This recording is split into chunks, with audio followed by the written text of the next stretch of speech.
एका साक्षीद्वारे आम्ही नक्कीच सुरुवात करणार आहोत आणि ती साक्ष तुम्हा प्रत्येकासाठी आशीर्वाद घेऊन येणार आहे प्रियानो। एक कुटुंब होतं प्रियानो, त्यांना एक छोटासा मुलगा होता आणि गरीब कुटुंब होतं, दररोज आपलं काम करून उदरनिर्वाह चालवत होतं आणि या परिस्थितीमध्ये येशू ख्रिस्तावरती विश्वास ठेवणारं ते कुटुंब होतं प्रियानो।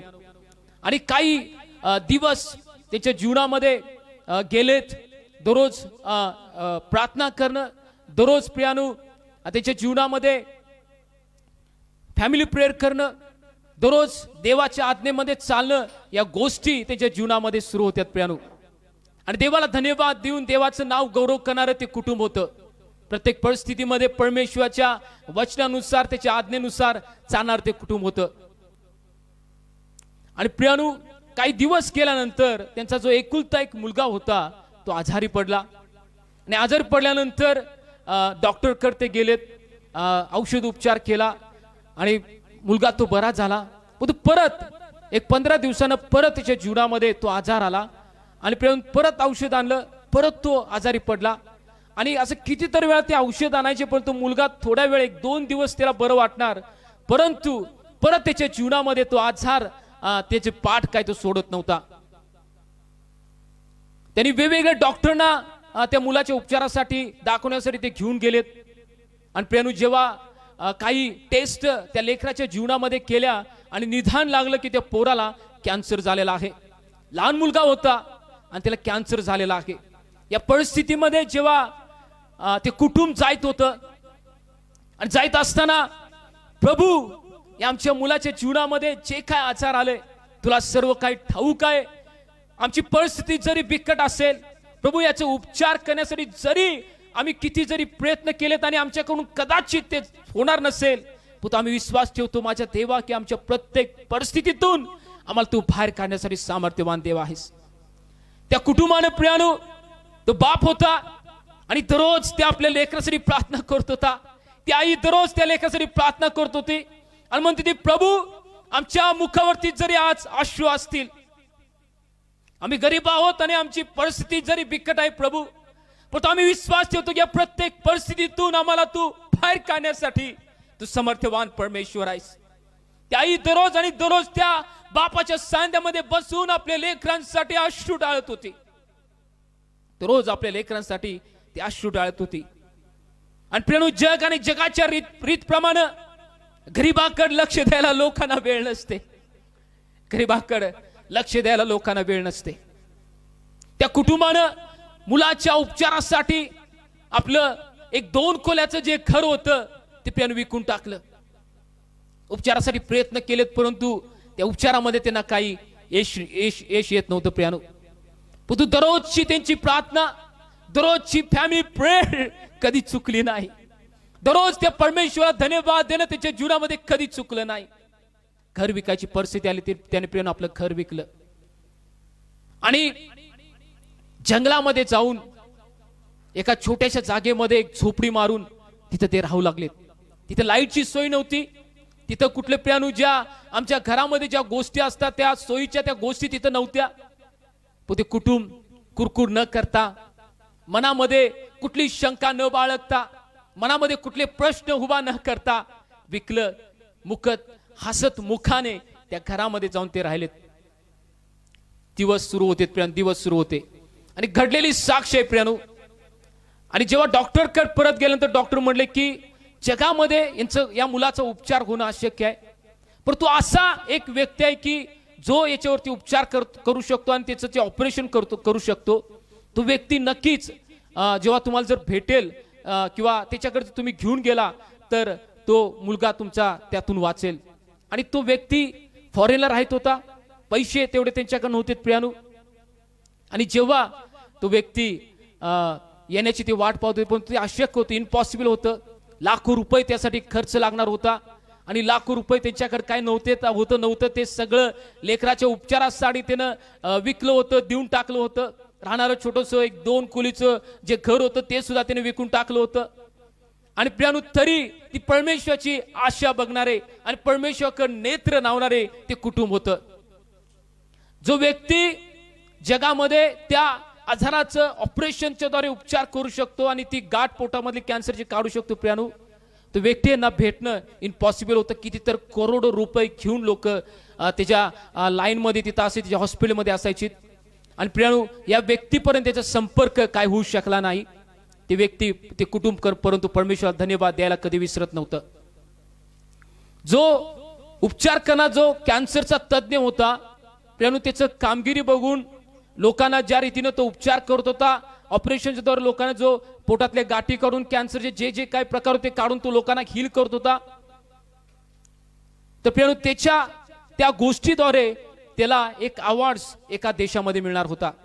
आणि तो अवॉर्ड्स तो घेण्यासाठी आपल्या देशातून प्रियानो तो एरोप्लेन मधून उतरला आणि एरोप्लेन मध्ये उतरला आणि त्या एरोप्लेन मध्ये दुसऱ्या एका एरोप्लेन मध्ये बसला आणि त्या देशाकडे त्या प्रवासाला जायला लागला. प्रवास करत असताना प्रियानो, मध्येच ज्या एरोप्लेन मध्ये तो बसला होता ते बिघाड झालं आणि बिघाड झाल्यानंतर प्रियानो त्या दुसऱ्या एअरपोर्टवरती तो उतरला. प्रायव्हेट त्याचं जे स्पेशल एरोप्लेन त्याच्यासाठी होतं त्याच्यामध्ये तो जायत होता आणि त्याचं एरोप्लेन ते खराब झाल्यानंतर तो तिथं उतरला. उतरल्यानंतर आता तर त्या कार्यक्रमाला तर जायचं होतं. लाखो लोक तिथं उपस्थित होते आणि त्या कार्यक्रमाची ते वाट पाहत होते की कधी हा व्यक्ती येतोय आणि ह्याला अवॉर्ड्स मिळतोय. किती तर न्यूज चॅनल त्या ठिकाणी होते आणि आपले कॅमेरे घेऊन त्या ठिकाणी ते सज्ज झालेले ती लोक होती प्रियानो. पण तो हा व्यक्ती तिथं आला आणि जायचं कसा त्याला प्रश्न पडला. वादळ सुटलं होतं, पाऊस होता, वातावरण व्यवस्थित नसल्या कारणामुळं आणि त्या विमानामध्ये बिघाड झाल्यामुळं तिथं प्रियानो त्याला उतरायला लागलं. उतरायला लागल्यानंतर आता जायचं कसा त्याला प्रश्न पडला. त्यानं आपलं युक्ती लढवली. ते म्हणला की मी गाडीमधून जातो, अजून एक 4 ते 5 तासाचा मला प्रवास आहे, मी गाडीमधून जाऊ शकतोय. आणि तिथं पोहोचल्यानंतर मी त्या गावामध्ये जाणार, त्या शहरामध्ये जाणार आणि मला जे काय अवॉर्ड्स आहे मी तो घेणार. या विचारामध्ये तो व्यक्ती होता आणि त्यानं गाडी 4 व्हीलर मागवली आणि प्रियानो तिथली काही लोकांची त्यानं 4 व्हीलर ऍडजस्ट केली आणि त्या गाडीमध्ये 4 व्हीलरमध्ये बसून तो जायला लागला. जायत असताना त्या ड्रायव्हरला विचारलं की बाबा आपल्याला लवकर जायचं आणि शॉर्टकट मार्ग कुठला असेल. त्याने म्हटलं की साहेब आपण या हायवेवरून चाललोय परंतु इथं वेळ लागणार आपल्याला, आपण जर जंगलाच्या मधून जर गेलो तर आपल्याला नक्कीच लवकर आणि आपण जाऊ शकतो आणि तुम्ही तुमच्या कार्यक्रम अटेंड करू शकता. तर ते म्हणले ठीक आहे चल जाऊया. प्रियानो, अंधार पडत आलेला होता आणि एक 5 ते 6ची वेळची ती वेळ होती आणि प्रियानो ते जायला लागलेत आणि जायत असताना त्या जंगलमध्ये ते गेलेत आणि तो ड्रायव्हर आपला मार्ग चुकला आणि कुठं जायचं त्यांना समजत नव्हतं. इकडं तिकडं ते शोधायला लागले परंतु कुठं त्यांना दिसेना. झाडा झुडपामुळं अंधार तिथं पडला होता आणि त्यांना वाट काही सापडत नव्हती प्रियानो. आणि अशा परिस्थितीमध्ये इकडं तिकडं थोडा वेळ त्यांनी त्या गाडीतून प्रवास केला आणि वाट काही सापडना म्हणून गाडी आपली बंद करून निराशेमध्ये तिथं बसले होते. त्या व्यक्तीचं जे फॉरेन मधून झाला होता त्याला जे अवॉर्ड्स घ्यायचा होता प्रियानो, त्याचं लक्ष एका झोपडीमध्ये गेलं. तिथं कुठलं तर घर आहे, तिथं आपण जाऊया, कदाचित त्या व्यक्तीला मार्ग माहित असेल म्हणून आपण जाऊया, त्याला भेटूया. म्हणून तो व्यक्ती प्रियानो जो अवॉर्ड्स घेणार तो तिथंपर्यंत गेला, जो डॉक्टर होता तो तिथंपर्यंत गेला आणि दार उघडायच्या अगोदर त्यानं पाहिलं त्या घरामध्ये प्रार्थना सुरू होती. देवाला धन्यवाद देत होते, देवाचं नाव ते उंच करत होते. आणि प्रियानो जेव्हा तो व्यक्ती तिथं आत गेला आणि आत गेल्यानंतर त्यानं म्हटला की असं माझा मार्ग चुकल्याने मला मार्ग तुम्ही दाखवाल काय. ते म्हणले होय आम्ही तुम्हाला नक्कीच मार्गच दाखवतो. तो व्यक्ती जो त्या मुलाचा जो बाप होता म्हणला चला मी तुम्हाला मार्ग दाखवतो, मग बसा थोड्या वेळ पाणी प्या. मग त्यांनी पाणी त्यांना दिलं आणि समोर त्यांचा जो मुलगा खाली झोपला होता त्याच्याकडे त्याचं लक्ष गेलं. मला तुमचा मुलगा का झोपला आणि त्याची तब्येत का अशी खराब झालेली आहे. ते म्हणले असं असं साहेब की त्याला तो आजार झालेला, तो कॅन्सर झालेला आणि आम्ही प्रयत्न केले त्यासाठी आमचं सर्व काय आम्ही विकलं परंतु आता त्याचे उपचार करा आमच्याकडे पैसे काय राहिले नाहीत. आणि आम्ही ऐकले की अशा एका देशामध्ये एक नावात की जो डॉक्टर आहे तो याच्यावरती उपचार करून ह्याला बरं करू शकते असे आमच्या इथल्या लोकांनी डॉक्टरनी सांगितले आहे. परंतु तिथंपर्यंत जायला आमच्याकडे काय पैसे नाही आहेत, आम्ही कसं जायचं आम्हाला समजून झालंय.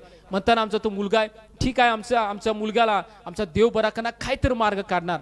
प्रियानो, ते व्यक्ती किंवा त्या वडिलाचा मुलगा असं बोलला असताना जो फॉरेन मधून जो आलेला तो व्यक्ती तो उठला जाग्यावरनं आणि म्हटला तुम्हाला आता इकडं तिकडं धावायची गरज नाही, प्रयत्न करायची गरज नाही. ज्या व्यक्तीला तुम्ही भेटणार होता तो व्यक्ती आज मी तुमच्या समोर आहे. आणि त्या देवाची जी तुम्ही धन्यवाद देताय, त्या येशूचं तुम्ही नाव उंच करताय, त्या येशूला किती धन्यवाद दिलं पाहिजे बघा. तुमच्यापर्यंत मला आणण्यासाठी माझं एरोप्लेन खराब केलं, तुमच्यापर्यंत आणण्यासाठी मी ज्या मार्गातून जाणार होतो तो मार्ग माझा मिस झाला आणि तुमचा देव मला इथं घेऊन आलेला आहे.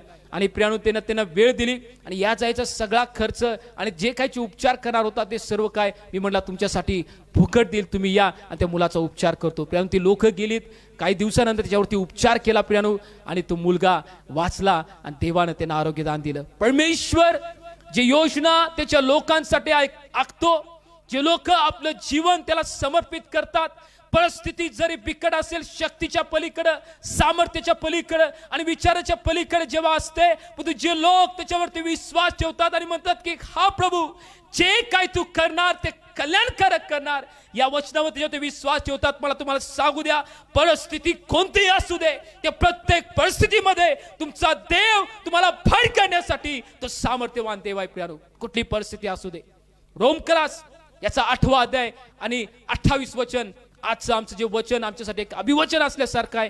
परिस्थिती किती बिकट असेल, आमच्या जीवनामध्ये प्रश्न चिन्ह उभा राहतील, आमच्या जीवनामध्ये आम्हाला अस्थिरता वाटत असेल, पण तुम्हाला सांगू द्या, प्रत्येक प्रश्नासाठी, प्रत्येक परिस्थितीसाठी रोमकरास 8:28 प्रमाणे की जे लोक आज कुरकुर करायला, जे लोक म्हणतात की माझ्या जीवनामध्ये परिस्थिती अशी काय, मलाच असा जॉब काय, माझंच कुटुंब असं काय, माझीच पत्नी अशी काय, माझीच लेकरं अशी काय, माझेच आई वडील अशी काय, माझं जीवन असं काय, मीच असा का दिसतो, माझ्या जीवनाची परिस्थिती अशी काय, जे लोक आज त्याच्या जीवनामध्ये विचार करत आहेत, प्रभू येशूच्या सामर्थ्य नावाने मला तुम्हाला सांगू द्या, रोमकरास 8:28 वचन त्या प्रत्येकासाठी आज अभिवचन आहे, आणि परमेश्वर त्या अभिवचनाद्वारे तुमचं जीवन तो बांधणार आहे आणि आशीर्वादित करणार आहे. रोम याचा 8वा अध्याय आणि 28 वचन.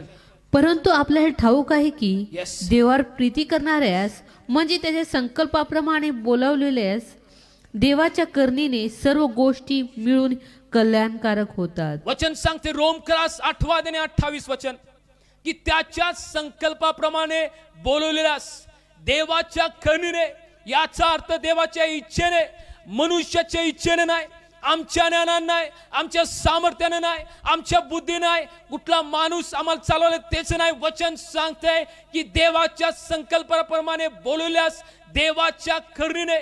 वचन सांगते सर्व गोष्टी याचा अर्थ एक गोष्टी, दोन गोष्टी, तीन गोष्टी, जीवनातील अशा कुठल्या परिस्थिती, त्याच परिस्थिती होऊ शकतात आणि या परिस्थिती होऊ शकत नाही. या साध्या गोष्टी आहेत आणि या अवघड गोष्टी आहेत, या ताकदीच्या पलीकडे आणि सामर्थ्याच्या पलीकडे, या विचाराच्या पलीकडे आणि ज्ञानाच्या पलीकडे आहेत. फक्त त्याच गोष्टी नाही. वचन सांगते रोमकरास 8:28 मध्ये सर्व गोष्टी मिळून जे लोक परमेश्वरती सोपून देतात की प्रभू माझ्या जीवनामध्ये ही परिस्थिती चालू आहे आणि प्रभू तुला ठाऊक आहे, माझ्या मनामध्ये वेगवेगळे प्रश्न सुरू आहेत, माझं मन अस्थिर झालेलं आहे, माझ्या ज्ञानाच्या पलीकडे या गोष्टी सुरू आहेत, आणि जे लोक आपल्या सर्व गोष्टी त्या परमेश्वराला सोपून देतात, त्याच लोकांसाठी सर्व गोष्टी मिळून देवाचं वचन सांगते कल्याणकारक घेऊन येतात. सर्व गोष्टी मिळून कल्याणकारक घेऊन येतात. सर्व गोष्टी मिळून प्रियानो, जर सर्व गोष्टी तर आल्यात तर कुठल्या गोष्टी त्याच्यामध्ये राहिल्यात, कुठल्या गोष्टी त्याच्यामध्ये आल्या नाहीत, अजिबात नाही. परिस्थिती पुन्हा एक वार मला तुम्हाला सांगू द्या, सामर्थ्याच्या पलीकडे, ताकदीच्या पलीकडे, विचाराच्या पलीकडे असेल, जे लोक आपलं कार्य ते परमेश्वर सोपून देतात की प्रभू माझ्या ताकदीनं, माझ्या ज्ञानानं, माझ्या विचारानं नाही प्रभू, तर तुझ्या सामर्थ्यानं जेव्हा मी सोपून देतोय, तू माझ्यासाठी सर्व गोष्टी मिळून कल्याणकारक करणारा परमेश्वर आहे. जे माझ्या जीवनात, जे माझ्या मुलाच्या जीवनात, जे माझ्या मुलीच्या जीवनात, जे माझ्या पत्नीच्या जीवनात, जे माझ्या पतीच्या जीवनात, जे माझ्या लेकरांच्या जीवनात, माझ्या सासूच्या, माझ्या सासऱ्याच्या जीवनात, माझ्या आईच्या, माझ्या बाबाच्या जीवनात ज्या गोष्टी आहेत प्रभू, त्या सर्व गोष्टी मिळून तू कल्याणकारक करणार. तर भरपूर लोक आज देवामध्ये असताना सुद्धा प्रश्न विचारतात स्वतःला, मनाशी विचार करतात, कुरकुर करतात, माझ्या जीवनामध्ये अशा गोष्टी का, माझीच परिस्थिती अशी का, माझीच आई अशी का, माझाच वडील असा का, माझंच काम असं का, माझाच व्यवसाय असं का, माझी परिस्थिती असं का. आज किती लोक आपल्या जीवनामध्ये प्रश्न विचारतात प्रियानो, अशी कितीतरी लोक आपल्या जीवनामध्ये प्रश्न विचारतात, आणि या प्रत्येक प्रश्नाला देवाचं उत्तर आहे. रोमकरास 8वा अध्याय आणि 28 वचन. तो म्हणतो माझ्या लेकरा, माझ्या मुली, जेव्हा तुझं कार्य माझ्यावरती सोपवशील, परिस्थिती काही असू दे, विचाराच्या पलीकडे आहे काय, ताकदीच्या पलीकडे आहे काय, सहाय्य करायला मदत करायला कोणी नाही काय, विचार करू नकोस, पण तुम्हाला तुला सांगू दे, ते बाप म्हणतोय जेव्हा तू आपलं कार्य आपल्या गोष्टी माझ्यावर सोपून देशील, सर्व गोष्टी तुला मिळून कल्याणकारक करण्यासाठी मी परमेश्वर तुझ्या जवळ आहे. सर्व गोष्टी कल्याणकारक मिळून देण्यासाठी फक्त कंडिशन एक आहे, आमच्या सर्व गोष्टी त्या परमेश्वराकडे आम्ही सोपवून द्यायच्या आहेत. लोक अपेक्षा तर करतात की प्रभू माझी परिस्थिती बदलली पाहिजे, माझा व्यवसाय, माझ्या कामामध्ये, माझ्या कुटुंबातील प्रत्येक परिस्थितीमध्ये मला उन्नती झालेली पाहिजे आणि कल्याणकारक झालेल्या गोष्टी मला पाहायच्या आहेत. परंतु लोक त्या परमेश्वराला समर्पण करण्यासाठी, परमेश्वराच्या हातामध्ये देण्यासाठी तयार नसतात. वचनामध्ये आम्ही नक्कीच काही गोष्टी पाहणार आहोत, कोणत्या कोणत्या लोकांच्या जीवनामध्ये परमेश्वराने अद्भुत कार्य केलं, जेव्हा त्यांनी आपल्या सर्व कार्य परमेश्वराला सोपवून दिलेच. रोमकरास याचा 12वा अध्याय आणि 2रं वचन. देवाची उत्तम, ग्रहणीय व परिपूर्ण इच्छा काय आहे हे तुम्ही समजून घ्यावे, म्हणून ह्या युगावर समरूप होऊ नका, तर आपल्या मनाच्या नवीनीकरणाने स्वतःचे रूपांतर होऊ द्या. वचन सांगते की देवाची उत्तम, ग्रहणीय आणि परिपूर्ण इच्छा, परिपूर्ण प्रियानो, ज्याच्यामध्ये 50%, 20%, 70% देवा म्हणत नाही, तर देवाचं वचन सांगते की त्याची परिपूर्ण इच्छा, परिपूर्ण इच्छा काय आहे तुम्ही समजून घ्यावी.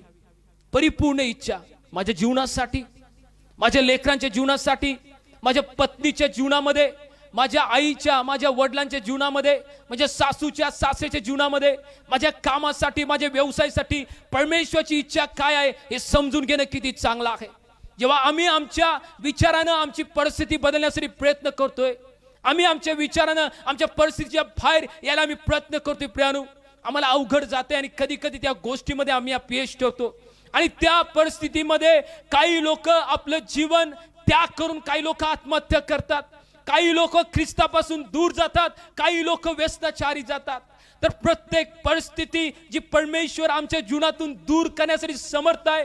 रोमकरास 12:2 मध्ये म्हणतोय की माझ्या लेकरा, माझ्या मुला, तुझ्यासाठी जी माझी इच्छा आहे, परिपूर्ण इच्छा, तू काय आहेस ते समजून घ्यावी. आणि त्याची इच्छा ही आहे की आमचे सर्व कार्य आम्ही त्याच्यावरती जेव्हा सोपवणार, सर्व गोष्टी मिळून तो आमच्यासाठी कल्याणकारक करणार.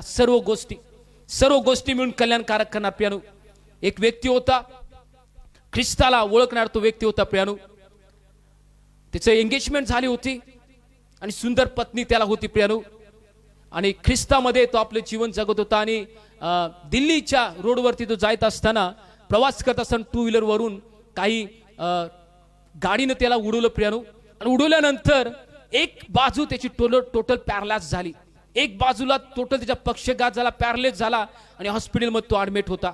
आणि हॉस्पिटलमध्ये ॲडमिट असल्यानंतर एक त्याचा सेवेमधला असला एक मित्र जो सेवा कार्य करत होता, तो सुद्धा जाऊन त्याला भेटला आणि म्हटला, काय रे तुझी परिस्थिती झाली. तो रडायला लागला, अरे काय आम्ही बघायला लागलोय, काय आता तुझ्या जीवनात राहिले, तुझी एक बाजू गेलेली आहे, तुला आता हालता येत नाही. माझ्या मित्रा, काय परिस्थिती झाल्या, कसं तू याच्यातून आता उठणार, कसं बरं उठणार. अरे आत्ताच तुझी एंगेजमेंट झाली होती, तुझं लग्न करायचं होतं, किती स्वप्न तू रंगवली होतीस, पण तू परिस्थिती काय झाल्या. तो मित्र त्याच्या जवळ येऊन रडत होता. प्रियानो, तो मित्र त्या जवळ येऊन रडत होता. पण जो ऍक्सिडेंट झालेला तो व्यक्ती म्हटला की माझ्या भावा तू रडू नकोस, माझ्या मित्रा तू रडू नकोस, एक बाजू माझी पक्षघात झाल्या, एका बाजूला पॅरलाइज झालाय, मी काही मेलो नाही. जर देवानं मला जर जीवन ठेवलेलं आहे, अजून माझ्या जीवनामध्ये त्याची इच्छा आहे, अजून माझ्या जीवनामध्ये त्याची इच्छा आहे.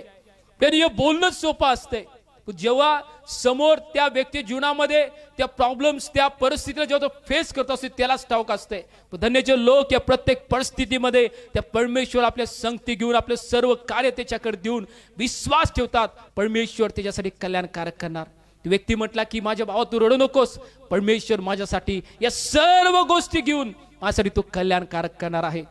आणि प्रियानो, जेव्हा तुझा ऍक्सिडेंट झाला होता, ज्या स्त्री बरोबर, ज्या मुलगी बरोबर त्याची एंगेजमेंट झाली होती, जेव्हा तिला समजलं, ती आली, त्याला भेटली, त्या व्यक्तीचा डिस्चार्ज झाला, त्याला पॅरलाइज झाला होता, तो टोटल झोपून होता, एक बाजू टोटल गेली होती. ती मुलगीनं प्रियानू जे एंगेजमेंट केली होती ती म्हटली की मला तुझ्याबरोबर काही लग्न करायचं नाही, आणि ती मुलगी त्याला सोडून गेली आणि दुसऱ्या एका मुलग्याबरोबर तिनं आपलं प्रियानू लग्न केलं, दुसऱ्या व्यक्तीबरोबर आपलं मॅरेज तिनं केलं.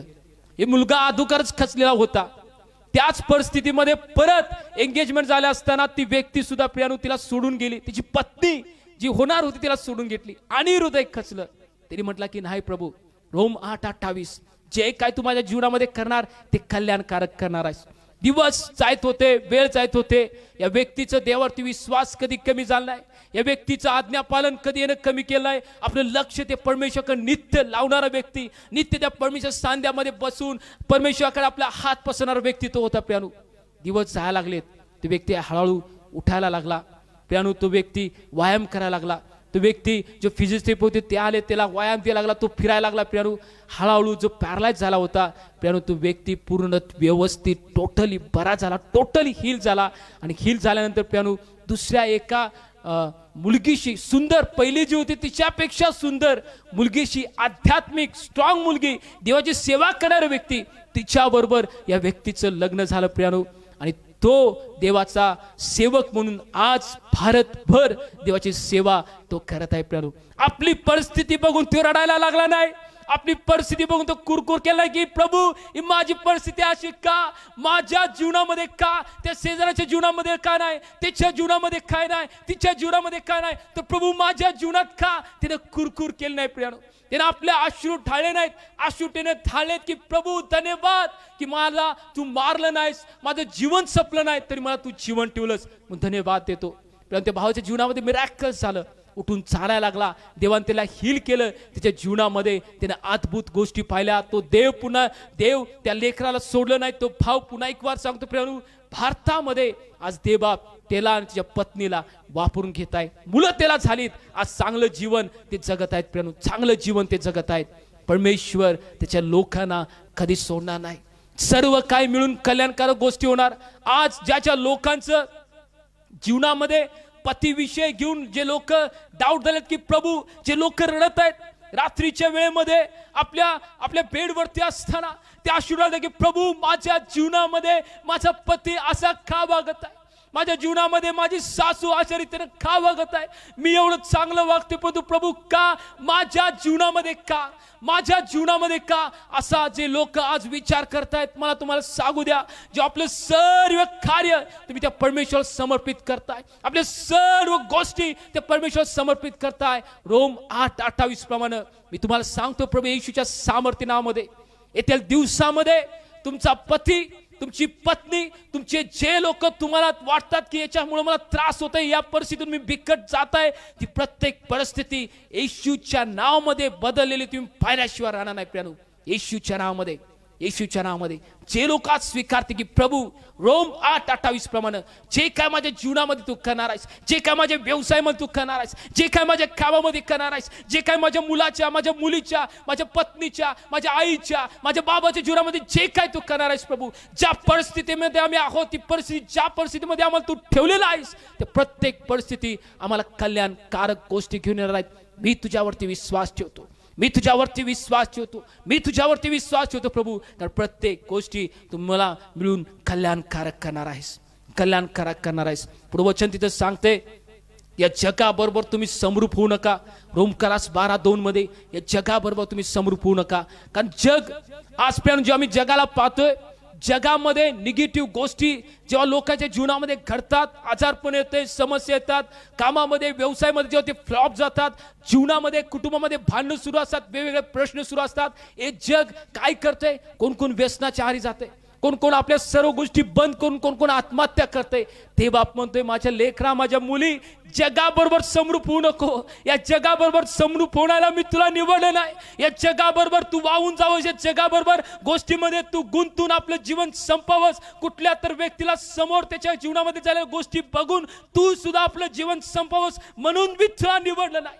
म्हणून मी तुला हाक मारली नाही, तर माझा मुलगा आणि माझी मुलगी या प्रत्येक परिस्थितीवरती मात करून आपलं जीवन आशीर्वादित जगण्यासाठी, आशीर्वाद कुटुंब म्हणून जगण्यासाठी, समाजामध्ये लोकांना एक आशीर्वाद कुटुंब म्हणून बघण्यासाठी मी तुला निवडलेला आहे. ओ माझ्या बहिणी, माझ्या भावा, निराश होऊ नको, आपलं अश्रू आज ठेवू नको, आपलं हृदय आज उदास तू करू नको. सामर्थ्यवान परमेश्वर, प्रत्येक परिस्थिती बदलणारा, प्रत्येक गोष्टी कल्याणकारक घेऊन येणारा तो परमेश्वर तुझं नाव घेऊन तुला जाणतो, जे प्रत्येक परिस्थितीमध्ये तो संगते आहे. वाट बघणं किती चांगलं आहे, वाट बघणं किती चांगलं आहे. दावीद म्हटला स्तोत्रसंहिता 40:1 मध्ये, प्रभू मी वाट पाहिली, मी धीर धरून वाट पाहिली, आणि प्रभू तू वळलास आणि माझ्या धावा तू ऐकलास, तू वळून माझा धावा ऐकलास आणि माझ्यासाठी तू अद्भुत गोष्टी केलास. माझ्या विचाराच्या पलीकडे, माझ्या कल्पनेच्या पलीकडे तू अद्भुत गोष्टी केल्यास. वाट पाहणं किती चांगलं आहे. परमेश्वराकडे आम्ही समर्पित करणं किती चांगलं आहे. आपल्या ज्ञानावरती डिपेंड राहून, आपल्या बुद्धीवरती डिपेंड राहून धावपळ करण्यापेक्षा, आपल्या विचारानं प्रश्नासाठी मार्ग काढण्यापेक्षा, परमेश्वर सान्निध्यामध्ये बसून आपल्या गोष्टी त्या देवाला सांगून, त्याच्या वचनावरती आधारित राहून, त्याच्या वचनावरती डिपेंड राहून, प्रभू परिस्थिती तू बदलणार या विश्वासानं राहून प्रियानो तिथं राहणं किती चांगलं आहे. परिस्थिती नक्कीच देवा बदलणार, परिस्थिती नक्कीच बदलणार प्रियानो. आणि साक्षी तुम्ही सांगा की परमेश्वर आमच्या जीवनामध्ये अद्भुत कार्य केलेलं आहे. आमच्या जीवनामध्ये असलेला आजार परमेश्वर काढून टाकलेला आहे. आमच्या जीवनामध्ये आलेली नामुष्की, आमच्या जीवनामध्ये आलेली कल्याणकारक गोष्टी करतात. याकोबाचं गोष्टी तुम्हाला माहिती आहे, उत्पत्तीच्या पत्रामध्ये प्रियानो, याकोब आणि एसाव 2 भाऊ होते, इसाकची ती 2 मुलं होती प्रियानो.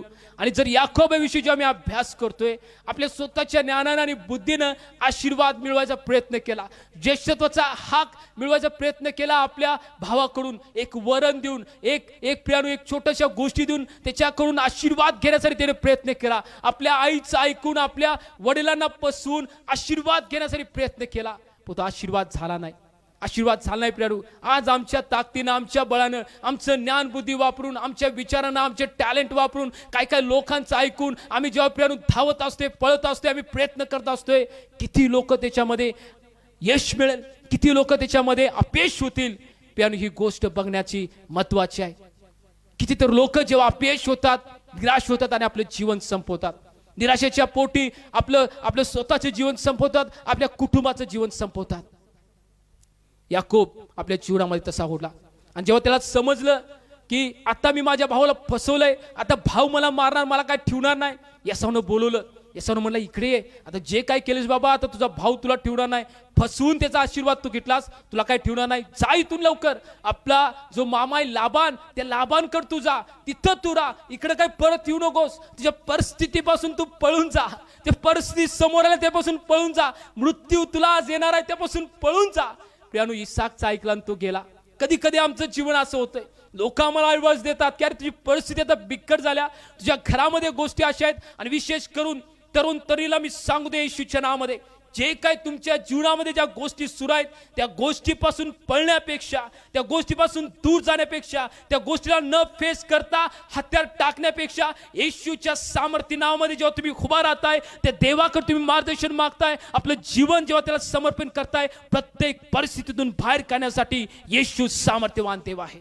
प्रत्येक परिस्थितीतून आज किती तरुण तरुणी आहेत की प्रभू मी माझं जीवन तुला समर्पित करतो, माझ्या जीवनामध्ये, माझ्या एज्युकेशनमध्ये, माझ्या करिअर विषयी मी चिंतेत आहे आणि माझं जीवन आज बिकट झालेलं आहे. आधार देण्यासाठी, सहाय्य करण्यासाठी माझ्या जवळ, मला शिकवण्यासाठी मला कोणी नाही, पण तू प्रभू येशू मी माझं जीवन समर्पित करतो. परिस्थितीपासून पळणारे लोक आम्हाला व्हायचं नाही प्रियानो. रोम 8:28 प्रभू जे काय करणार, येशू जे काय करणार कल्याणकारक करणार. याकोब परिस्थितीपासून पळून जात होता, पळून गेला. आणि प्रियानो जेव्हा तो जातोय, सूर्य मावळलेला असतोय, म्हणून आपण झोपूया एका ठिकाणी, तो झोपते प्रियानो. आणि झोपल्यानंतर त्याला एक स्वप्न पडते. स्वप्न पडल्यानंतर तो पाहतोय की तिथे एक शिडी लागलेली असते आणि स्वर्गदूत येत जात असतात, उतरत असतात. आणि जेव्हा तो उठतोय, जागा होतोय, तर त्याला समजतंय की हे देवाचं घर आहे. आता त्या स्वप्नामध्ये असताना देव त्याच्याशी बोलतोय, म्हणतोय की मी तुला अंतर कधी देणार नाही, मी तुला आशीर्वाद करणार आहे. परिस्थितीपासून तू पळून तर आलायस, पण तू जेव्हा माझं जीवन तू घेशील आणि तुझं जीवन जेव्हा मला तू समर्पित करशील, मी ज्या रीतीने सांगले त्या रीतीने जेव्हा तू चालशील, मी तुला अंतर देणार नाही, मी तुला सोडणार नाही. बघ, ज्या खऱ्या आशीर्वादासाठी तू आपलं डोकं लावत होतास, जी आपली ज्ञानबुद्धी लावत होतास, आणि याकोब याचा अर्थ फसवणारा, आणि फसवून त्यानं आपला आशीर्वाद मिळवण्यासाठी प्रयत्न केला, आपली बुद्धी आपले चातुर्य वापरून त्यानं प्रयत्न केला, पण त्याच्यामध्ये सक्सेस झाला नाही. प्रियानो, खरा आशीर्वाद त्याच्या जीवनामध्ये नव्हता. तो बाहेर पडला, त्या झाडाखाली तो झोपलेला होता. परमेश्वर त्याच्याशी बोला. उत्पत्ती याचा 28 अध्याय आणि 15 वचन काय सांगतंय? पहा, मी तुझ बरोबर आहे, आणि जिकडे जिकडे तू जाशील त्या सर्व ठिकाणी मी तुझे संरक्षण करीन आणि तुला या देशात परत आणीन. तुला सांगितले ते करीपर्यंत मी तुला अंतर देणार नाही. उत्पत्ती 28:15. परमेश्वराने एक करार ते याकोबाशी केला. याकोबा, परिस्थितीपासून तू पळून आलायस. याकोबा, ज्या जीवनामध्ये जे प्रश्न तुझ्या होते त्यापासून तू पळून आलायस. तू लक्षात ठेव, जर तू आपलं जीवन मला देत आहेस, तुम्ही 28 अध्याय पूर्णपणे उत्पत्तीचा वाचा, जेव्हा तू आपलं जीवन मला समर्पित करतायस, देवा म्हटला की मी तुला तुझ्या जीवनामध्ये आशीर्वाद करेपर्यंत, तुला मी उभा करेपर्यंत, लोकांनी म्हटले की पाहिजे की याकोब या आशीर्वाद व्यक्ती आहे, तोपर्यंत मी तुला अंतर देणार नाही, मी तुला सोडणार नाही, मी तुला टाकणार नाही. कदाचित जेव्हा याकोब आपल्या बापाचं घर सोडून बाहेर पडला, तिच्या नेत्रामध्ये अश्रू असतील. माझी आई मला सहाय्य करायला आता नाही, माझे वडील मला सहाय्य करायचे नाहीत, करायला आता माझ्या संगती नाहीत, एवढा लांबचा प्रवास मला करायचा आहे, आणि जरी माझे ते मामा असतील, परंतु त्या घरामध्ये एका परदेशासारखं माझं स्वतःचं हक्काचं घर सोडून एका परदेशासारखं मला मामाच्या घरामध्ये जाऊन राहायचं आहे, आणि माझी परिस्थिती बिकट आहे. काय माझ्या जीवनामध्ये गोष्टी सुरू आहेत, का अशा माझ्या जीवनामध्ये गोष्टी सुरू आहेत? याकोबानं प्रश्न केले असतील, माझी आई माझ्या जवळ नाही, माझे वडील माझ्या जवळ नाही, किती वर्ष मी तिथं राहणार आहे, किती वर्ष? आणि परंतु झोपी गेला. परमेश्वर आला आणि उत्पत्ती 28:15 मध्ये म्हटला, याकोबा, मी तुला आशीर्वाद केल्याशिवाय राहणार नाही. ज्या ठिकाणी तू जाशील त्या ठिकाणी मी तुझ्या संगती, तुझ्या बरोबर येणारा परमेश्वर आहे. आणि प्रियानू, देवानं जे काही सांगितलं तेच केलं प्रियानू. आणि जेव्हा तुम्ही 28:20 वाचताय उत्पत्ती, की जो करार त्यानं परमेश्वर बरोबर याकोबाने केला, की याकोब म्हटला, देवा, जर खरोखर तू माझ्या बरोबर जर हे गोष्टी करणार आहेस, तर मी तुझ्या बरोबर एक करार करतो, तुझ्या बरोबर एक नवस करतो. उत्पत्ती 28 आणि 20 वचन. याकोबाने असा नवस केला की देव मज बरोबर राहून ज्या वाटेने मी जात आहे तिथं माझे संरक्षण करील आणि मला खावयास अन्न व ल्यावयास वस्त्र देईल.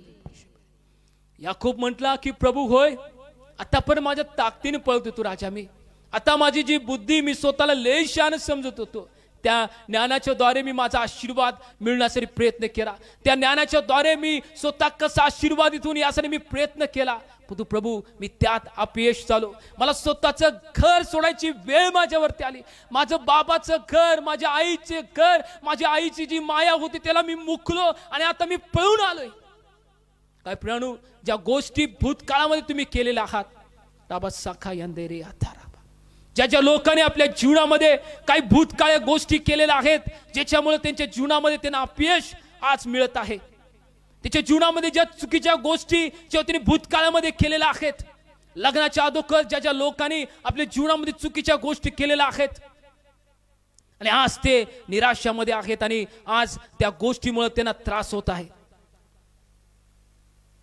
परमेश्वर याकोबाशी जो बोलला, जे लोक आज त्याला समर्पित करते की प्रभू, माझ्या भूतकाळामध्ये ज्या गोष्टी केल्या त्या गोष्टी आज मी भोगत आहे, त्याच्यामुळे मी कितीतरी गोष्टीला मुकलो. माझ्या बाबाचं घर, माझ्या आईची माया, माझे नातेवाईक, माझी धार्मिकता, माझ्यावर असलेला अभिषेक, माझ्यावरती असलेलं कृपादान, मी मुकलो ते प्रभू त्या गोष्टीला.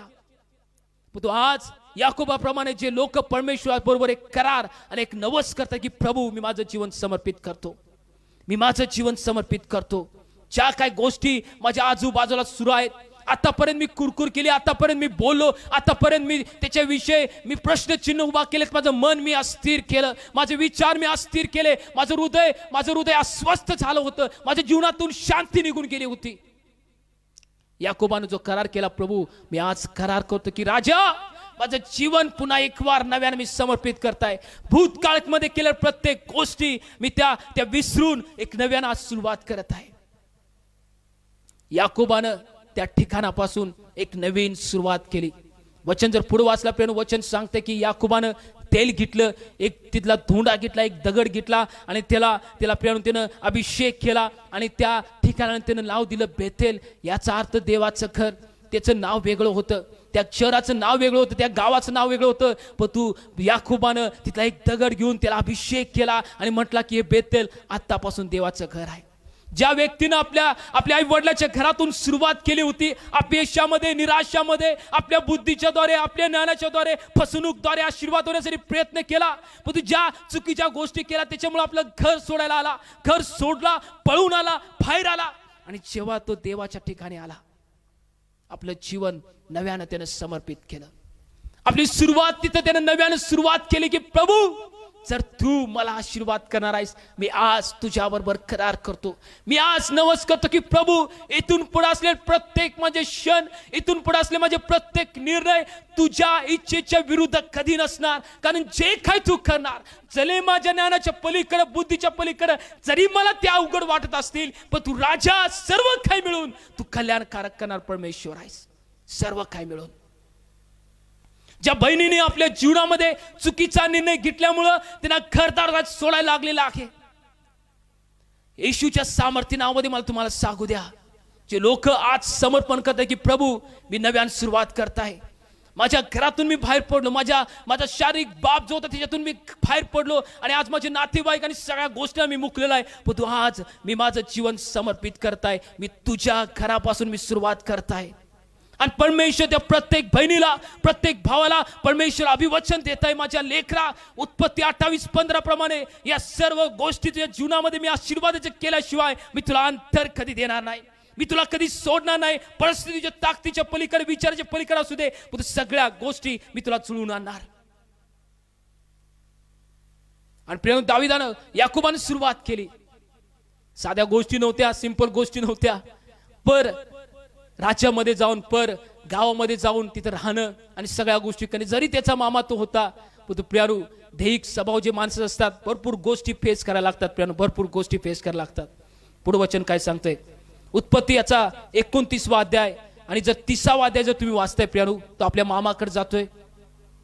मामाला म्हणतोय की तुमची जी मुलगी आहे राहेलवरती तिचं प्रेम बसतंय आणि तो म्हणतोय त्या मुलीशी मला लग्न करायचे. ती धाकट्या असत्या आणि थोरगिली जी असत्या ती चिल्पा असत्या, तिच्याबरोबर लग्न न करता राहेल बरोबर लग्न करायचं म्हणतोय तो. आणि प्रियानू त्याचा बाप काय करतोय, जो लाबान असतोय, तिचा मामा असतो तो काय म्हणतो, ठीक आहे तुला राहेल मी देतो, परंतु तू काय तर करा पाहिजेस. तो 7 वर्ष त्यासाठी मजुरी करतोय प्रियानू. 7 वर्ष त्याची मेंढरं सांभाळतोय. 7 वर्ष तो प्रियानू तो मेंढरासारखं राहून मेंढरासारखंच तिचे जीवन होतंय. कुठं तर राहायचं, कुठं तर झोपायचं, कसं तर उठायची परिस्थिती होते. बाबाच्या घरामध्ये एक राजकुमारासारखं जीवन होतं. येसावाचं जीवन असू दे, याकोबाचं जीवन असू दे, एक राजकुमारासारखं जीवन होतं.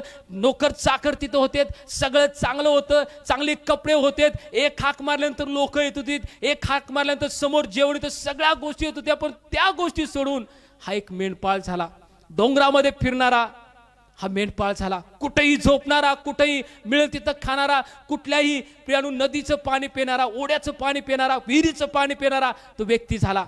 याकोब जो एक राजकुमारासारखा होता, एका राजकुमारासारखं त्याचं जीवन होतं, तो याकोब आता एक साधा मेंढपाळ तो झाला. परिस्थिती बिकटते जेव्हा तुम्ही 29 आणि 30 जेव्हा तुम्ही वाचताय प्रियानू. या सासऱ्याने त्याला फसवलं. त्याने 7 वर्ष त्या राहेलसाठी त्याने तिचं काम केलं आणि प्रियानू 7 वर्ष झाल्यानंतर तो म्हटला की ये आता लग्न करूया. तर सासरा तिचा फसवतोय आणि फसवल्यानंतर प्रियानू राहेला न देता, धाकट्या मुलगीला न देता थोरल्या मुलगीला त्याला देतोय. रात्रीच्या वेळी त्याचं लग्न होतंय आणि प्रियानू लग्न झाल्यानंतर तो जातोय आणि त्या पत्नीबरोबर आपल्या जातोय आणि जेव्हा सकाळी उठून बघतोय तर ती तिची राहेल, तिची आवडती ती पत्नी नसत्या, तिची थोरली पत्नी ती असते प्रियानू. थुरली पत्नी ती असते, थुरलीची जी बहीण तिची राहेलची ती असते. ह्याला शॉक बसते, ती मामा तुम्ही माझ्यावर असं का केलं, मला का फसवलं, माझ्या जीवनामध्ये का असं झालं. तो म्हटला बाबा आमच्यामध्ये अशी रीत नसत्या, थोरल्यात ठेवायचं आणि धाकटीला द्यायचं आमच्यामध्ये रीत नसत्या, त्यांच्यामध्ये सुद्धा रीत नव्हती आणि आपल्यामध्ये सुद्धा महाराष्ट्र संस्कृतीमध्ये सुद्धा रीत नसत्या की धाकटीला ठेवायचं, थोरल्यात ठेवून धाकटीला द्यायचं अशी आमच्यामध्ये सुद्धा रीत नसते प्रिय. आणि तो म्हणतो की आता असं झालेलं आहे, काय करायचं, परंतु एक कर, परत तू 7 वर्ष कर आणि परत जेव्हा 7 वर्ष करशील तर ही जी माझी धाकटी मुलगी आहे तुला देईन. परत 7 वर्ष त्यासाठी राबतोय, कष्ट करतोय, भरपूर राबतोय प्रियानो, आपलं घाम घालतोय, सगळ्या गोष्टी विचारतोय. कदाचित ते याकोबाने विचार केला असेल, अरे मी फसवलं माझ्या वडिलांना आणि फसवून माझा आशीर्वाद, वडिलांचा जो थोरल्या भावाचा आशीर्वाद होता त्या घ्यायचा मी प्रयत्न केला, माझ्या वडिलांना फसवलं, माझ्या भावाला मी फसवलं, तीच फसवणूक आज माझ्या वाट्याला आल्या काय, तीच फसवणूक आज माझ्या वाट्याला आलं काय. आमच्या जीवनामध्ये कधी कधी अशा गोष्टी होतात प्रियानो. आणि जग सांगतं बघा, ही परिस्थिती अशी आहे की जो माणूस पेरणी करतोय त्याच गोष्टीची तो कापणी करणार. ज्याने गहू पेरले गहूच येणार, तांदूळ तिथे येणार नाही प्रियानो. लोक सांगतात याकोबाच्या जीवनामध्ये या गोष्टी सुरू होत्या. त्याच्या बाबाला त्यानं फसवलं होतं, त्याच्या भावाला फसवलं होतं, फसवणूक त्याची पाठ सोडत नव्हती. त्याच्या मामानं, स्वतःच्या मामानं त्याला फसवलं आणि प्रियानो थोरल्या मुलगीवर लग्न करून दिलं. परत 7 वर्ष राबला आणि परत 7 वर्ष लाभल्यानंतर प्रियानो राहेलशी लग्न केलं. आणि आता म्हटलं मी लग्न केलेलं आहे, पण तू माझ्याकडे काय धन संपत्ती नाही, एवढं वर्ष मी 14 वर्ष राबायच लागलोय, 14 वर्ष मी कष्ट करायला लागलोय, तर आता माझी धन संपत्ती मला काहीतरी मिळावी. मग तो म्हणतोय ठीक आहे आणि राब प्रियानो. आणि तिथं 7 वर्ष तो राबतोय, जवळजवळ 21 वर्ष तिथं तो राबतोय. आणि 21 वर्ष झाल्यानंतर कितीतरी वेळा जेव्हा व्यवसाय तिथं सुरू असतोय, जो मेंढर तो तिथं सांभाळत असतोय, त्याचा त्या मेंढरामध्ये तिचा मामा सुद्धा फसवतो ती प्रियानो. एकदा त्यानं फसवणूक करायचा प्रयत्न केला आपल्या भावाबरोबर, आशीर्वाद मिळवायचा प्रयत्न केला, फसवणूक तिची पाठला सोडत नव्हती. आज कितीतरी लोकांच्या जीवनामध्ये या गोष्टी सुरू आहेत. एक गोष्ट ती जीवनामध्ये चुकीची केल्यामुळे त्याच गोष्टी आज ते भोगत आहेत, त्याच गोष्टी परत त्यांना मिळत आहेत, त्याच गोष्टी कामाच्या ठिकाणी, व्यवसायाच्या ठिकाणी, कुटुंबामध्ये, जिथं कुठं जायचं त्याच गोष्टी त्या फेस ते करत आहेत, त्याच गोष्टी त्यांना ते मिळत आहेत प्रियानो. याकोबाच्या जीवनामध्ये ते झालं. आणि ते लोक आज विचार की खरोखर या परिस्थितीतून मी बाहेर कधी पडणार, ही पाठला कधी सोडणार, ही फसवणूक, ही छळवणूक, ही माझी पाठला कधी सोडणार, माझ्या जीवनामध्ये जे लोकांना मी केलं ते माझ्या जीवनातून कधी निघून जाणार. आज जे लोक विचार करत आहेत, मला तुम्हाला सांगू द्या, याकोबाचा देव तो तुमचा देव, तो परमेश्वर आज तुम्हाला आशीर्वाद केल्याशिवाय तो अंतर देणार नाही. उत्पत्ती 31 अध्याय 6 आणि 7 वचन काय सांगतंय, मी सर्व बळ खर्चून तुमच्या बापाची चाकरी केली, हे तुम्हास ठाऊक आहे. तरी तुमच्या बापाने मला फसवून 10 माझ्या वेतनात फेरबदल केला, पण देवाने त्याला माझी काही हानी करू दिली नाही. याकोब 32:10 मध्ये याकोब देवाच्या चांगुलपणाविषयी साक्ष देतोय. आपल्या पत्नीला तो सांगतोय. याकोब 32:10 मध्ये आपल्या पत्नीशी तो बोलत असतोय. तो म्हणतोय बघा मी एवढं काय केलं, एवढं गोष्टी मी केल्या, एवढं तुमच्या वडिलांबरोबर मी चांगलं वागलो, सगळ्यात चांगल्या गोष्टी केल्या, परंतु तुमच्या वडिलांना मला 10 फसवलं, 10 वेळा फसवलं. किती मला फसवलं, किती माझ्यामध्ये फेरबदल केला. तुमच्या विषयी असू दे, हे जेव्हा मेंढराचा मी त्याच्याबरोबर जे व्यवसाय करतो त्याच्या विषयी असू दे, मला 10 वेळा त्यानं फसवलं. परंतु ज्या परमेश्वरानं मला त्या बेतल या ठिकाणी जे अभिवचन दिलं होतं की याकोबा तुला आशीर्वाद केल्याशिवाय मी तुला अंतर देणार नाही, त्या परमेश्वरानं मला आज आशीर्वादित केलेला आहे. आणि बघ की परमेश्वर मला किती समृद्ध केलेला आहे. परमेश्वरानं प्रियानो त्याला आशीर्वादित केलं, परमेश्वरानं त्याला आशीर्वाद केलं प्रियानो. उत्पत्ती 31:6 आणि 7 जेव्हा तुम्ही वचन वाचताय त्याच्यामध्ये तो वर्णन करतोय. उत्पत्ती 31:6 आणि 7 मध्ये की परमेश्वरानं माझ्या जीवनामध्ये ते कार्य केलं. तुमचा वडिलांना मला फसवायला प्रयत्न केला, परंतु परमेश्वरानं मला त्याचं मला काही करू दिलं नाही, त्यानं मला काही करू शकला नाही, कारण परमेश्वर माझ्या संगती होता. उत्पत्ती 32:10 मध्ये याकोब देवाच्या चांगुलपणाविषयी साक्ष देतोय. हा तू करुणा व सत्यता तो दाखव. म्हणतोय की याकोब देवा, जेव्हा तू तिथून प्रियानो बाहेर पडतोय, आपल्या बाबापासून बाहेर पडतोय, एका ठिकाणी परत तो येतोय आणि म्हणतो की देवा तू करुणा आणि सत्यतेचा परमेश्वर तू आहेस. पुढे काय सांगते वचन, तू करुणा व सत्यता दाखवून आपल्या दासासाठी जे काही केले आहे त्याला मी पात्र नाही. तो म्हणतोय देवा जे काय मी केलं, जे काय माझ्या जीवनामध्ये झालं, मी पात्र नव्हतो.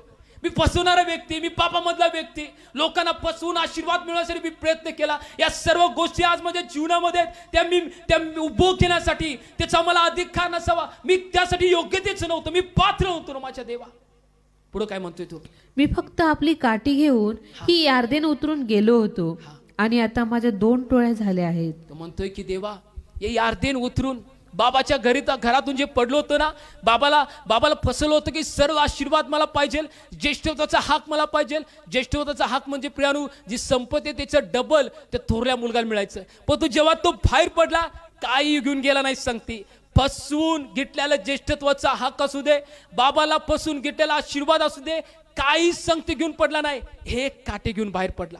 बाबाच्या घरातून एक गाठी घेऊन बाहेर पडला आणि म्हणतोय तो उत्पत्ती 32:6 मध्ये, देवा तुझ्या करुणेबद्दल, तुझ्या सत्यतेबद्दल धन्यवाद देतो. ती सत्यता दाखवून बाबा माझ्याशी तू राहिलास आणि मला उत्पत्ती 28:15 मध्ये जे म्हटलं होतंस की मी तुला खरेपर्यंत अंतर देणार नाही, त्या रीतीनं प्रभू एक काठी घेऊन मी बाहेर पडलो होतो.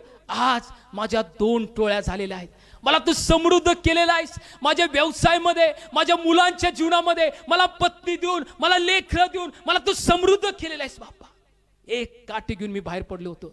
होय, आज तुमच्या जीवनामध्ये परिस्थिती आहे काय?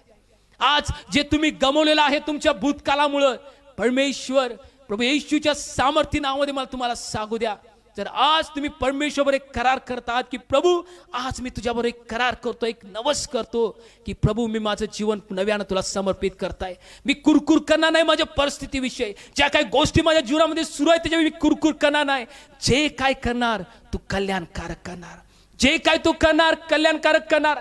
याकोब म्हटलं नाही की प्रभू तू तर मला स्वप्नामध्ये तिथं दुष्टांत दिला होतास, माझ्याशी बोलला होतास की मी तुला आशीर्वाद करणार, पण तू प्रभू इथं बघतोय काय, माझा सासरा मला फसवालाय. मी बघतोय काय, मी आज माझ्या घरामध्ये नाही, मी या डोंगरामध्ये रानामध्ये फिरालाय. कुठं आहे तुझं वचन, कुठं आहे ते अभिवचन? कुरकुर केली नाही. याकोबाचं मुख त्या ठिकाणी, त्या बेतल या ठिकाणी बंद झालं. याकोबाची स्वतःची ज्ञानाची बुद्धीची जी वापरण्याची पद्धत ती बंद केली टोटल. तेव्हा तुला सलेंडर करत आहे, जीवन समर्पित करत आहे. तू तुझ्या पद्धतीनं कार्य कर, तुझ्या पद्धतीनं कार्य कर, तुझ्या पद्धतीने मला आशीर्वादित कर. याकोबानं आपलं मुख उघड नाही प्रियानो, सहन करत गेला, सहन करत गेला, सहन करत गेला, वाट बघत गेला. ती परमेश्वराची वेळ माझ्या जीवनामध्ये येऊ दे, वाट पाहत गेला. आणि प्रियानो, जे वचन देवाने त्याला दिलं उत्पत्ती 28:15 मध्ये, मी तुला आशीर्वाद केल्याशिवाय तुला अंतर देणार नाही, तिच्या जीवनामध्ये त्याने आशीर्वाद पाहिला. तो म्हटला देवा काठी घेऊन बाहेर आलो होतो, परंतु माझ्या देवा आज माझ्या 2 टोळ्या झालेल्या आहेत. 2 टोळ्या झालेल्या आहेत. आज मला तुम्हाला सांगू द्या, प्रभू येशूच्या सामर्थ्य नावामध्ये जे कोण आज परमेश्वराला समर्पण करतायत, परमेश्वर त्याला समृद्ध केल्याशिवाय राहणार नाही. स्तोत्रसंहिता याचा 34 आणि 18 वचन काय सांगतंय? स्तोत्रसंहिता 34:18. परमेश्वर भग्न हृदय लोकांच्या सन्निध्य असतो, अनुतप्त मनाच्या लोकांस तो उद्धार करीतो. आज तुमची परिस्थिती बघून, तुमच्या कुटुंबामध्ये, तुमच्या लेकरांच्या जीवनामध्ये, पती पत्नीच्या जीवनामध्ये, आई वडिलांच्या जीवनामध्ये, तुमच्या कामाच्या ठिकाणी, व्यवसायाच्या ठिकाणी आज तुमचं हृदय भग्न झालेलं आहे काय? आणि तुम्ही मनामध्ये विचार करा, तुम्ही रडाला की मी माझं हृदय भग्न झालंय आणि मला आज काही आशा नाही, मला काही होप नाही आहे, तर तुम्ही धन्य लोक आहात. वचन सांगते स्वतःच्या 34:18 मध्ये, जे भग्न हृदय असतात परमेश्वर त्याच्या सानिध्यात असतो. त्या भग्न हृदय, तुटल्या हृदयाची देवाला आवड असते. आणि जे तुटल्या हृदयातून त्या परमेश्वराला हाक मारतं, त्या तुटल्या हृदयातून परमेश्वराला विनंती करतं, त्या तुटलेल्या हृदयामधून परमेश्वराला सोडून जात नाही. जरी माझं हृदय तुटलेलं असेल, जरी परिस्थिती माझ्या समोर बिकट असेल, तरी माझ्या शक्तीच्या सामर्थ्या पलीकडे असेल, जरी माझे आश्वास डाळत असतील, पण तुम्ही विश्वास ठेवतो की माझा देव मला अंतर दिल्याशिवाय, माझा देव माझ्या जीवनामध्ये कल्याणकारक गोष्टी केल्याशिवाय तुम्हाला सोडणार नाही, मला आशीर्वाद केल्याशिवाय तुम्हाला अंतर कधी देणार नाही. स्तोत्रच्या 34:18 मध्ये वचन सांगतं, भग्न जुन्यांच्या सानिध्यामध्ये तो परमेश्वर असतो. भग्न हृदयाच्या सानिध्यामध्ये परमेश्वर असतो. आज तुमच्या बरोबर तो परमेश्वर आहे प्रियानो.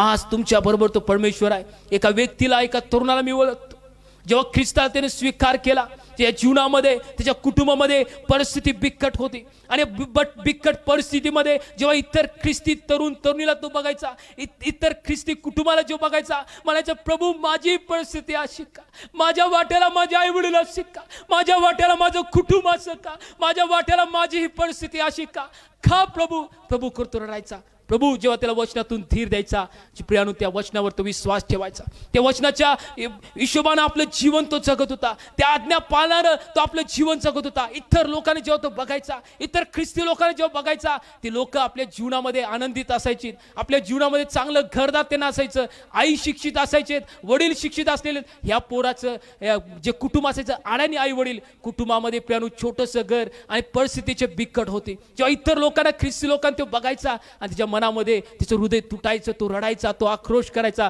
देवाच्या सानिध्यामध्ये बसणं, देवाच्या नियमाप्रमाणे चालणं कधी त्यानं बंद केलं नाही. लोकांकडे पाहिलं, लोकांकडे जेव्हा तो पायाचं हृदय जेव्हा त्याला तुटायचं, देवाचं वचन कधी त्यानं डावलं नाही. प्रियानो देवामध्ये वाढत गेला, देवाच्या आज्ञापालनामध्ये वाढत गेला, देवाच्या इच्छेप्रमाणे वाढत गेला. देवासाठी तो वाट पाहत राहिला की प्रभू रोम 8:28 प्रमाणे माझी जी आई दिलास, माझा जी बाबा दिलास, माझं जे कुटुंब आहे, सगळ्या कुटुंबासाठी तुला धन्यवाद देतो बाप्पा. जी माझी परिस्थिती आहे, प्रत्येक परिस्थिती तुला धन्यवाद देतो, कारण सर्व गोष्टी मिळून तू कल्याणकारक करणार आहे. आणि प्रियानो आज 20-22 वर्षामध्ये त्या भावाच्या जीवनामध्ये कल्याणकारक गोष्टी त्याच्या नजरेने तो पाहत आहे, कल्याणकारक गोष्टी तो नजरेने पाहत आहे. आणि प्रियानो ती साक्ष माझ्या स्वतःच्या जीवनाची आहे. ती व्यक्ती दुसरी कोण आहे? मी स्वतः जेव्हा लोकांना बघत होतो, माझी परिस्थिती प्रभू अशी का, माझ्या जीवनामध्ये अशी परिस्थिती का, माझं छोटंसं घर, माझे आई वडील अशिक्षित, माझे जीवन असं का, जेव्हा प्रश्न विचारतो प्रभू मला त्या वचनातून जेव्हा मार्गदर्शन करायचा, मी विश्वास ठेवला, मी त्याच्या मागे जायला लागलो, त्याच्या आज्ञा पालन करायला लागलो. भले इतर लोक काय असतील, पण प्रभू मला तो आशीर्वाद केल्याशिवाय मला तो अंतर देणार नाहीस. आणि प्रभूनं आशीर्वाद करायला सुरुवात केली. मी आज आशीर्वादित आहे प्रियानो, मी आज आशीर्वादित आहे का तो प्रभू महान आहे. त्याच्या दयेमुळं, त्याच्या कृपेमुळं, आमच्या नाण्यानं, आमच्या बुद्धीनं, आमच्या कुठल्या बॅकिंग नव्हतं, आम्ही काही धन संपत्तीची लोक नव्हती, आमची प्रॉपर्टी काही भरपूर नव्हती, आम्ही भाड्याच्या घरामध्ये राहणारे व्यक्ती, आम्ही सामान्य जीवन जगणारे व्यक्ती. पण तो परमेश्वराने आपला हात दिला आणि त्या दलदलीतून उचलून त्याला राजाच्या पंक्तीस बसवलं. तो परमेश्वर आहे. अण्णा म्हटले की प्रभू मला त्या दलदलीतून तू बाहेर काढलंस आणि मला राजाच्या पंक्तीस बसलास. या प्रत्येक साक्ष तुमच्या जीवनामध्ये असतील, जे माझे बहीण भाऊ पाहत आहेत. किती लोकांच्या जीवनामध्ये बिकट परिस्थितीतून जात असताना एक अभिवचन परमेश्वर आज तुम्हाला देत आहे. रोम करास 8:28 माझ्या मुला, माझ्या मुली, मी जे काय करणार त्या जीवनामध्ये कल्याणकारक गोष्टी घेऊन येणार. आपली नजर त्या परमेश्वराकडे लावणं, आपली नजर त्या परमेश्वराकडे लावणं किती चांगलं आहे. स्तोत्रसहिता 34:19 मध्ये देवाचं वचन काय सांगतं? नीतिमानाला फार कष्ट होतात. होय, नीतिमानाला फार कष्ट असतात. नीतिमानाला कष्ट होणारच, कष्ट काय पाठ सोडणार नाही. नीतिमानाला ते कष्ट होतच राहणार. लोक पण म्हणणार अरे तू त्या येशूवरती विश्वास ठेवतोयस ना, तू प्रार्थना करतोयस ना. माझ्या जीवनामध्ये जेव्हा मी प्रार्थना करत होतो आणि आमच्या जीवनामध्ये जेव्हा आमचे वडील व्यसन करून यायचे, दारू पिऊन यायचे आणि आमच्या आईबरोबर भांडणं करत होते, आणि जेव्हा शेजारची व्यक्ती म्हणायची अरे तू कशाला प्रार्थना करतोयस, एवढी उपास धरून प्रार्थना करतोय पण तुझ्या लोकांमध्ये बदल नाही. लोक इतर म्हणायची होय नीतिमानाला कष्ट असतात, तिच्या कुटुंबामध्ये तिला त्रास असेल, तिच्या कामाच्या ठिकाणी तिला त्रास असेल, पण देवाचं अभिवचन त्यासाठी नेहमी तयार आहे. तो देव नेहमी तिला प्रत्येक परिस्थितीतून सोडण्यासाठी तयार आहे. पुढे देवाचं वचन काय सांगतं? तरी परमेश्वर त्या सर्वातून त्याला सोडवितो. तरी परमेश्वर त्याला सर्वातून सोडवणार. समोर अग्नीची भट्टी असेल, समोर सिंहाची गुहा असेल, समोर प्रत्येक तांबडा समुद्र वाट बघत असेल गिळण्यासाठी, पाठीमागे जसं फारू लागला होता मारण्यासाठी, अशा प्रत्येक परिस्थिती तुम्हाला गाठत असतील. वचन सांगते प्रियानो, स्तोत्रसहिता 34:19 मध्ये होय नीतिमानाला फार कष्ट असणार. लोक कदाचित निंदा करत असतील, तुमचे सेवा कार्य थांबावं म्हणून कदाचित लोक तुमची पाय ओढत असतील, तुमची सेवा कार्य थांबावं म्हणून अपक्ष गोष्टी तुमच्या विरुद्ध बोलत असतील. मला तुम्हाला सांगू द्या, होय नीतिमानाला फार कष्ट असतात, पण देवाचं वचन ते प्रत्येकासाठी आहे. देव त्या प्रत्येकाशी बोलत आहे, माझ्या मुला, माझ्या लेकरा, माझ्या मुली, या प्रत्येक परिस्थितीतून मी तुला सोडवायला, मी तुला बाहेर काढायला मी तुझा परमेश्वर सामर्थ्यवान देव आहे. म्हणून नजर आणि म्हणून केलेला देववर करार तुमचा कधीच टळू नये. देवाशी केलेला ते नवस कधीच टळू नये. याकोब कधी ढळला नाही. वडील कसाही वागला असेल, तिचा मामा तिच्यावर कसाही वागला असेल, परिस्थिती जीवनामध्ये कशी आली असेल, याकोबाने केलेला देवावरचा जो करार आहे त्याने कधी सोडला नाही. प्रियानो म्हणला तेव्हा मला तो अंतर देणार नाही, जोपर्यंत मला तो आशीर्वाद करणार नाहीस. आणि त्या देवासाठी तो साक्षी, देवा मी काठी घेऊन बाहेर आलो होतो, काठी घेऊन मी यार्देन उतरून गेलो होतो. प्रभू मी त्या पात्रतेचं नव्हतं की मला तो आशीर्वादित करावं, मी पात्रतेचं नव्हतं की मला एका चांगल्या ठिकाणी तू ठेवावं, मी पात्रतेचं नव्हतं की चांगला कुठून मला द्यावं? मी त्या पात्रच नव्हतो की चांगला जॉब, चांगला व्यवसाय मला तू द्यावास. पण त्या पात्रतेचं परमेश्वर मी नसताना मला तू आशीर्वादित केलंस, मला आशीर्वादित केलंस. जे काय कल्याणकारक परमेश्वर तुमच्या जीवनामध्ये घेऊन येणार आहे ते स्वीकारण्यासाठी तयार व्हा प्रियानो. ते येईपर्यंत त्या परमेश्वराकडे नजर लावण्यासाठी, ते येईपर्यंत त्याच्याबरोबर केलेला करार, त्याच्याबरोबर केलेलं नवस कधीच तुम्ही सोडू नये. होय, नीतिमानाला फार कष्ट असतात, पण तिचा देव ज्या देवावर तो विश्वास ठेवलाय त्याला सोडण्यासाठी तो सामर्थ्यवान देव आहे. दुसरे करीन 14 अध्याय आणि 17 वचन काय सांगताय? कारण आम्हावर येणारे तात्कालिक व हलकी संकट हे आम्हासाठी अत्यंत मोठ्या प्रमाणात सार्वकालिक गौरवाचा भार उत्पन्न करीते. पौल म्हणतोय दुसरे करीन 4:17 मध्ये, आम्हावर येणारे जे संकट आहे ते तात्कालिक आहे, ते परमनंट राहायला नाही आलं, ते तात्कालिक राहायला आलंय. एफडी काढून आलं नाही, ते 1 वर्ष 3 वर्ष 5 वर्ष राहायला परमनंट राहणार नाही. ते देवावरती जे विश्वास ठेवतात, पौल म्हणतोय अरे आमच्या सेवा कार्यामध्ये, आमच्या जीवनामध्ये आलेले संकट आहे तात्कालिक आहे, परमनंट ते राहू शकत नाही. परमनंट राहायचं त्याला अधिकार सुद्धा नाही. आणि माझा देव ज्याच्यावरती मी विश्वास ठेवतोय परमनंट तो संकट माझ्याजवळ ठेवणार नाही, परमनंट ते राहू शकत नाही. जर काय परमनंट राहील तर देवाचा आशीर्वाद, जर काय परमनंट राहील तर देवाचा आत्मा, जर काय परमनंट राहील तर देवाचं मार्गदर्शन माझ्या जीवनाविषयी पौल म्हणत आहे. माझ्यावर आलेलं संकट तात्कालिक आहे आणि पुढे म्हणतोय तो हलका आहे, त्याला वजन काय नाही. जरी मला ते बुडवायचा प्रयत्न करेल, जरी मला डुबवायचा प्रयत्न करेल, जरी माझ्या पायामध्ये जाळी टाकून, जरी माझ्या पायामध्ये साखळदंड टाकून जरी मला अडवायला प्रयत्न करेल, तर ते संकट हलका आहे, ते संकट हलका आहे, ते वाफेसारखं आहे. आता दिसतंय परत निघून जाणार, ते काय परमनंट राहणार नाही, ते काय परमनंट राहणार नाही, ते काय मोठं नाही, ते काय ओझं जास्त नाही, ते तात्कालिक आहे, ते हलका आहे. आणि माझ्या देवावरती ज्या मी विश्वास ठेवतो तो सदा सर्व काळ माझ्या संगती राहणार तो परमेश्वर आहे. संकट राहणार नाहीत, येणार आणि जाणार, देव सदा सर्व काळ संगती राहणार परमेश्वर आहे. त्याची अभिवचन या लोकांसाठी सदा सर्व काळ राहणाऱ्या संगती आहेत. म्हणून आपलं हृदय आज उत्तेजित करूया, आमचं हृदय आज उत्तेजित करूया. ज्या लोक आज स्थिर मनामध्ये आहेत, जे लोक आज दो बुद्धीमध्ये आहेत, ज्याने आपला धीर गमावलेला आहे, जिने आपली सहनशक्ती गमावलेली आहे, जे अविश्वासामध्ये आहेत, जे लोक कुरकुर करायला, रोम 8:28 परमेश्वर जे काय करणार ते कल्याणकारक करणार, ते कल्याणकारक करणार. दुसरे करीन याचा 4 अध्याय आणि 18 वचन काय सांगते? दुसरे करीन याचा 4 अध्याय आणि 18 वचन, आम्ही दृश्य गोष्टीकडे नाही, आम्ही दृश्य गोष्टीकडे लक्ष देत नाही. समोर आमच्या निंदा येत आहेत, समोर आमचे आजारपण आहे, समोर आमचं अपयश आहे, समोर आम्हाला ज्या गोष्टी पाहिजे आहेत त्या मिळत नाहीत, त्या दुष्ट गोष्टीकडे आम्ही लक्ष लावत नाही. पौल करिंथच्या लोकांना लिहित आहेत, तो करिंथच्या लोकांना उत्तेजन द्यायला की बाबा लक्षात ठेवा, ज्या संकटाला तुम्ही सामोरे झालेला आहात, ज्या प्रश्नाला तुम्ही सामोरे झालेला आहात, तुम्ही एकटा असाल, ज्या गोष्टीमध्ये तुम्ही जात आहात त्या दृश्य गोष्टीकडे लक्ष तुम्ही लावू नये. मी माझ्या जीवनामध्ये लावलं नाही. पौल म्हणतात, पुढे काय सांगतात? तर अदृश्य गोष्टीकडे लक्ष लावतो. आम्ही अदृश्य गोष्टीकडे लावतो लक्ष. अदृश्य गोष्टी काय? अदृश्य आमचा देव आहे. अदृश्य गोष्टी काय? नेहमी आमच्या संगती, आमच्या जाणं तो परमेश्वर आहे. अदृश्य गोष्टी काय? तो सोडणारा नेहमी संगती राहणार परमेश्वर आहे. अदृश्य गोष्टी काय? जसं याकोब म्हटला की प्रभू मला आशीर्वाद केल्याशिवाय तो अंतर देणार नाहीस, ते अभिवचन आमच्या संगती आहेत. दृश्य गोष्टी ज्यांच्या समोर येतात ती हलकी संकट, तात्कालिक संकट आहेत. आजारपण, गरिबी, दारिद्र्य, संकट, प्रत्येक गोष्टी ज्या आम्हाला पाडण्यासाठी प्रयत्न करत असतील ते हलके आणि तात्कालिक आहेत. अदृश्य गोष्टी देवाची अभिवचन, देवाचा आशीर्वाद आमच्यासाठी राखून ठेवलाय प्रियानो. फक्त त्या वचनाला धरून आम्ही जगणारे लोक, त्या वचनाला धरून आम्ही पाठीमागं पळणारे लोक जेव्हा आम्ही असणार, ते बाप आम्हाला आशीर्वाद केल्याशिवाय राहणार नाही. येशिया याचा 55 अध्याय 8 आणि 9 वचन काय सांगतंय? कारण माझ्या कल्पना तुमच्या कल्पना नव्हत. होय, आज तुमची कल्पना काय आहेत? मला यश मिळणार नाही. होय, आज तुमच्या कल्पना काय आहेत? या पोरगीचं वय झाले, आता इथं लग्न होणार नाही. होय, याची कल्पना काय? हा आदवा याला कधी चालता येणार नाही. होय, तुमच्या कल्पना काय आहेत? माझ्या व्यवसायामध्ये मला अपयश मिळते. होय, तुमच्या कल्पना काय आहेत? तुमचं लेकरू जे एज्युकेशन मध्ये त्याच्या करिअर विषयी जो विचार करायला कधीच यशस्वी होणार नाही, हे तुमचे विचार आहेत काय? हे विचार शैतान तुमच्या मनामध्ये टाकायला काय? या निगेटिव्ह गोष्टी तुम्हाला टाकायला काय? एका छोट्या घरामध्ये तुम्ही राहत असताना परिस्थिती तुमची बदलणार नाही. थोडं जे पगार तुमच्या हातामध्ये येत आहे त्याचा विचार करून तुम्ही म्हणाला काय, होय माझ्या मुलगीचं एज्युकेशन करायचं आहे, माझ्या मुलाचं एज्युकेशन करायचं आहे, तिचं लग्न करायचं आहे, भरपूर गोष्टी माझ्यासमोर मांडलेल्या आहेत आणि माझे विचार माझ्यासमोर आहेत, काय परिस्थिती माझी कशी राहणार, माझी परिस्थिती कशी बदलणार, हे विचार आज तुमचे सुरू आहेत काय? पुढे देवाचं वचन काय सांगतंय? माझे मार्ग तुमचे मार्ग नव्हेत असे बाबा, परमेश्वर तुमचे म्हणतो. विचार माझे विचार नाही आहेत, तुमचे मार्ग माझे मार्ग नाहीत.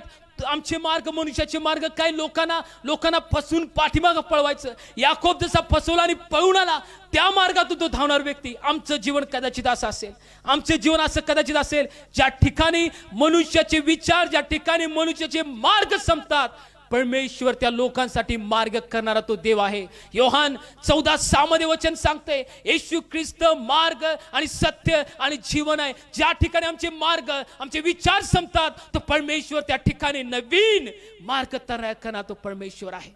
45:1-2 मध्ये वचन सांगतं, तुमच्या मार्गातील लोखंडी दरवाजे, पितळी अडसळे, जे काय उंच आहे, जे काय सपाट आहे, मी सरळ करणार परमेश्वर आहे.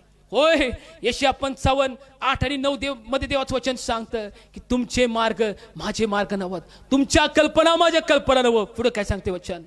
कारण आकाश जसे पृथ्वीहून उंच आहे, तसे माझे मार्ग तुमच्या मार्गाहून आणि माझ्या कल्पना तुमच्या कल्पनाहून उंच आहेत. जसे तुमचे मार्ग आकाश आणि पृथ्वीमध्ये जसं अंतर आहे, तसं तुमच्या मार्गामध्ये, तुमच्या विचारामध्ये एवढं माझं अंतर आहे. मी माझ्या विचारानं, मनुष्याला असलेल्या त्या बुद्धीनं, किती टॅलेंटेड असू दे, किती ज्ञानी असू दे, त्याच्या विचारनं तो विचार करतो तेव्हा म्हणते की समस्या आणि ज्या गोष्टी समोर आहेत ते इम्पॉसिबल आहेत. सायन्स सांगते की इम्पॉसिबल आहेत. परमेश्वर म्हणते, माझ्या मुला, तुमचे मार्ग आणि माझे मार्ग, आकाश आणि पृथ्वीचं जसं अंतर आहे, तसं तुमच्या आणि माझ्या मार्गामध्ये अंतर आहे. तसे तुमच्या आणि माझ्या मार्गामध्ये अंतर आहे. आम्ही या भूतलावरच्या विचार करणारे लोक आहोत. हे समोर आमच्या ज्या गोष्टी देतात त्याच्याविषयी विचार करणारे लोक आहोत. पौल म्हटला, बाबांनो, आम्ही दुष्ट गोष्टी करणार, ख्रिस्ताला जर स्वीकारले ना, वधस्तंभ गिटला ना पाठीवरती, नाव घेताना मुखात, पवित्र आत्म्याला बोलत आहे ना, होय म्हणताना आम्ही पवित्र आत्म्यानं चालतोय, होय आमची परिस्थिती बदलणार म्हणताय ना, जर सगळ्या गोष्टी जर म्हणताय, तर एक लक्षात ठेवा की आम्ही दुष्ट गोष्टी करणार, अदृश्य गोष्टीकडे बघतोय. जो देवबाप आमच्यासाठी आशीर्वाद पाठवत आहे त्याच्याकडे आम्ही बघतोय. जो देवबाप आमच्या जीवनामध्ये मार्ग तयार करत आहे त्यासाठी आम्ही बघत आहे. जो परमेश्वर आमचं भूतकाळ बदलून भविष्यकाळ आमच्यासाठी चांगला जो करणार आहे त्याच्याकडे आम्ही पाहत आहेत. पुढे वचन काय सांगतं? स्तोत्रसंहिता 40:5 मध्ये, हे परमेश्वरा, माझ्या देवा, तू आम्हासाठी केलेली अद्भुत कृत्ये व आमच्याविषयीचे तुझे विचार पुष्कळ आहेत. तुझ्या समोर त्याची क्रमवार मांडणी करता येणार नाही. मी ते सांगू लागलो तर ते माझ्या गणने पलीकडे आहेत. मुलगी आईला विचारते, आई काय ग जेवण झाल्यास? मुलगी आईला म्हणते, आई तुला झोप लागली नाही काय ग रात्रभर? मुलगीला आई म्हणते, होय ग झोपलो नाही. आई म्हणते होय झोपली नाही. मुलगी म्हणते, का ग तुझ्या विचार करावले? बाळ, बघ तुझी परिस्थिती कशी आहे, बघ तुझ्या जीवनामध्ये कसं आहे, अजून तुझं लग्न झालं नाही, अजून तुझ्या एज्युकेशन मध्ये तू स्थिर नाही, बघ तुझा पती तुला त्रास द्यालाय, बघ तुला लेकरं अजून चालली नाहीत, बघ तुझ्या जीवनामध्ये किती किती अवघड परिस्थिती आहे, बघ तुझ्याविषयी विचार करायला लागलोय. म्हणताना मला झोप लागली नाही का? आमच्या आई वडिलांना आमच्याविषयी झोप लागत नाही विचार करून. देवबाप म्हणतोय, दावीद इथं त्याच्याविषयी म्हणतो की देवा, आमच्याविषयी जे ते पुष्कळ, तुझे जे विचार आहेत ते पुष्कळ आहेत. आम्ही जे विचार करतोय त्याच्यापेक्षा आमच्यासाठी तू विचार पुष्कळ करतोयस. बसता उठता निसता प्रभू आमच्यासाठीच तुझ्या मनामध्ये सुरू असतं. काही लोक म्हणतात की मला कोण विचारत नाही, मला कोण जम्यात धरत नाही, माझी घरची लोक, माझे आई वडील, माझे मित्र परिवार मला कोण जम्यात धरत नाही. होय चल, सैतान म्हणते जा जीवन संपवता, कोण तुला जम्यात धरत नाही, कोण तुझ्यावरती प्रेम करताय, कशाला जीवन जगा पाहिजे, जा व्यसन कर, जा दारू पे, जा ड्रग्स शहरी, जा सिगरेटवर जा, कोण लक्ष देत नाही. दारू पे आणि पड, कोण लक्ष देत नाही. माझ्या भावा आणि माझ्या बहिणी तुला सांगू दे, जरी तुला वाटत असेल की तुझ्याविषयी विचार करायला कोण आहे, आज एक जिवंत देव आहे, त्याचं नाव येशू ख्रिस्त आहे आणि तो तुझ्याविषयी प्रत्येक वेळी विचार करत असतो. माझ्या मुलाला मी या परिस्थितीतून बाहेर कसं काढेन, माझ्या मुलाला मी त्याची परिस्थिती कशी बदलीन, माझ्या मुलाला मी आशीर्वादित कसे करीन, तो परमेश्वर माझ्या भावा माझ्या बहिणी तुझ्याविषयी तो परमेश्वर विचार करताय. निगेटिव्ह गोष्टी जो सैतान टाकत आहे त्या निगेटिव्ह गोष्टी आपल्या जीवनामधून काढून टाक, ते निगेटिव्ह विचार आपल्या जीवनामध्ये काढून टाक. एक देव ज्याचं नाव येशू ख्रिस्त आहे, तो तुझ्यासाठी पुष्कळ विचार करत आहे, तुझ्यासाठी पुष्कळ विचार करताय, त्याच्याकडे तुझ्यासाठी चांगल्या योजना पुष्कळ आहेत. तो आशीर्वाद केल्याशिवाय तुला राहणार नाही, तो आशीर्वाद केल्याशिवाय तुला राहणार नाही. आज आमच्या जीवनामध्ये आम्ही कुठल्या परिस्थितीवर तडजोड करू नये.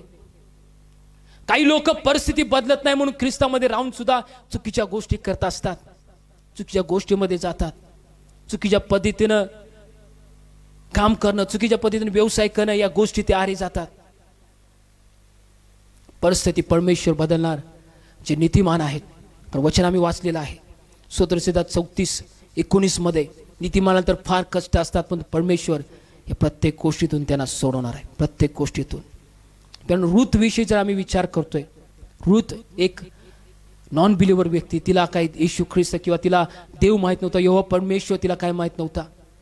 पण रूथचं जीवन कसं बदललं, तिच्या जीवनामध्ये सुद्धा मोठ्या संकटाला, समस्याला तिला समोर फेस करायला लागलं प्रियानो, पण परमेश्वरानं तिचं जीवन बदललं.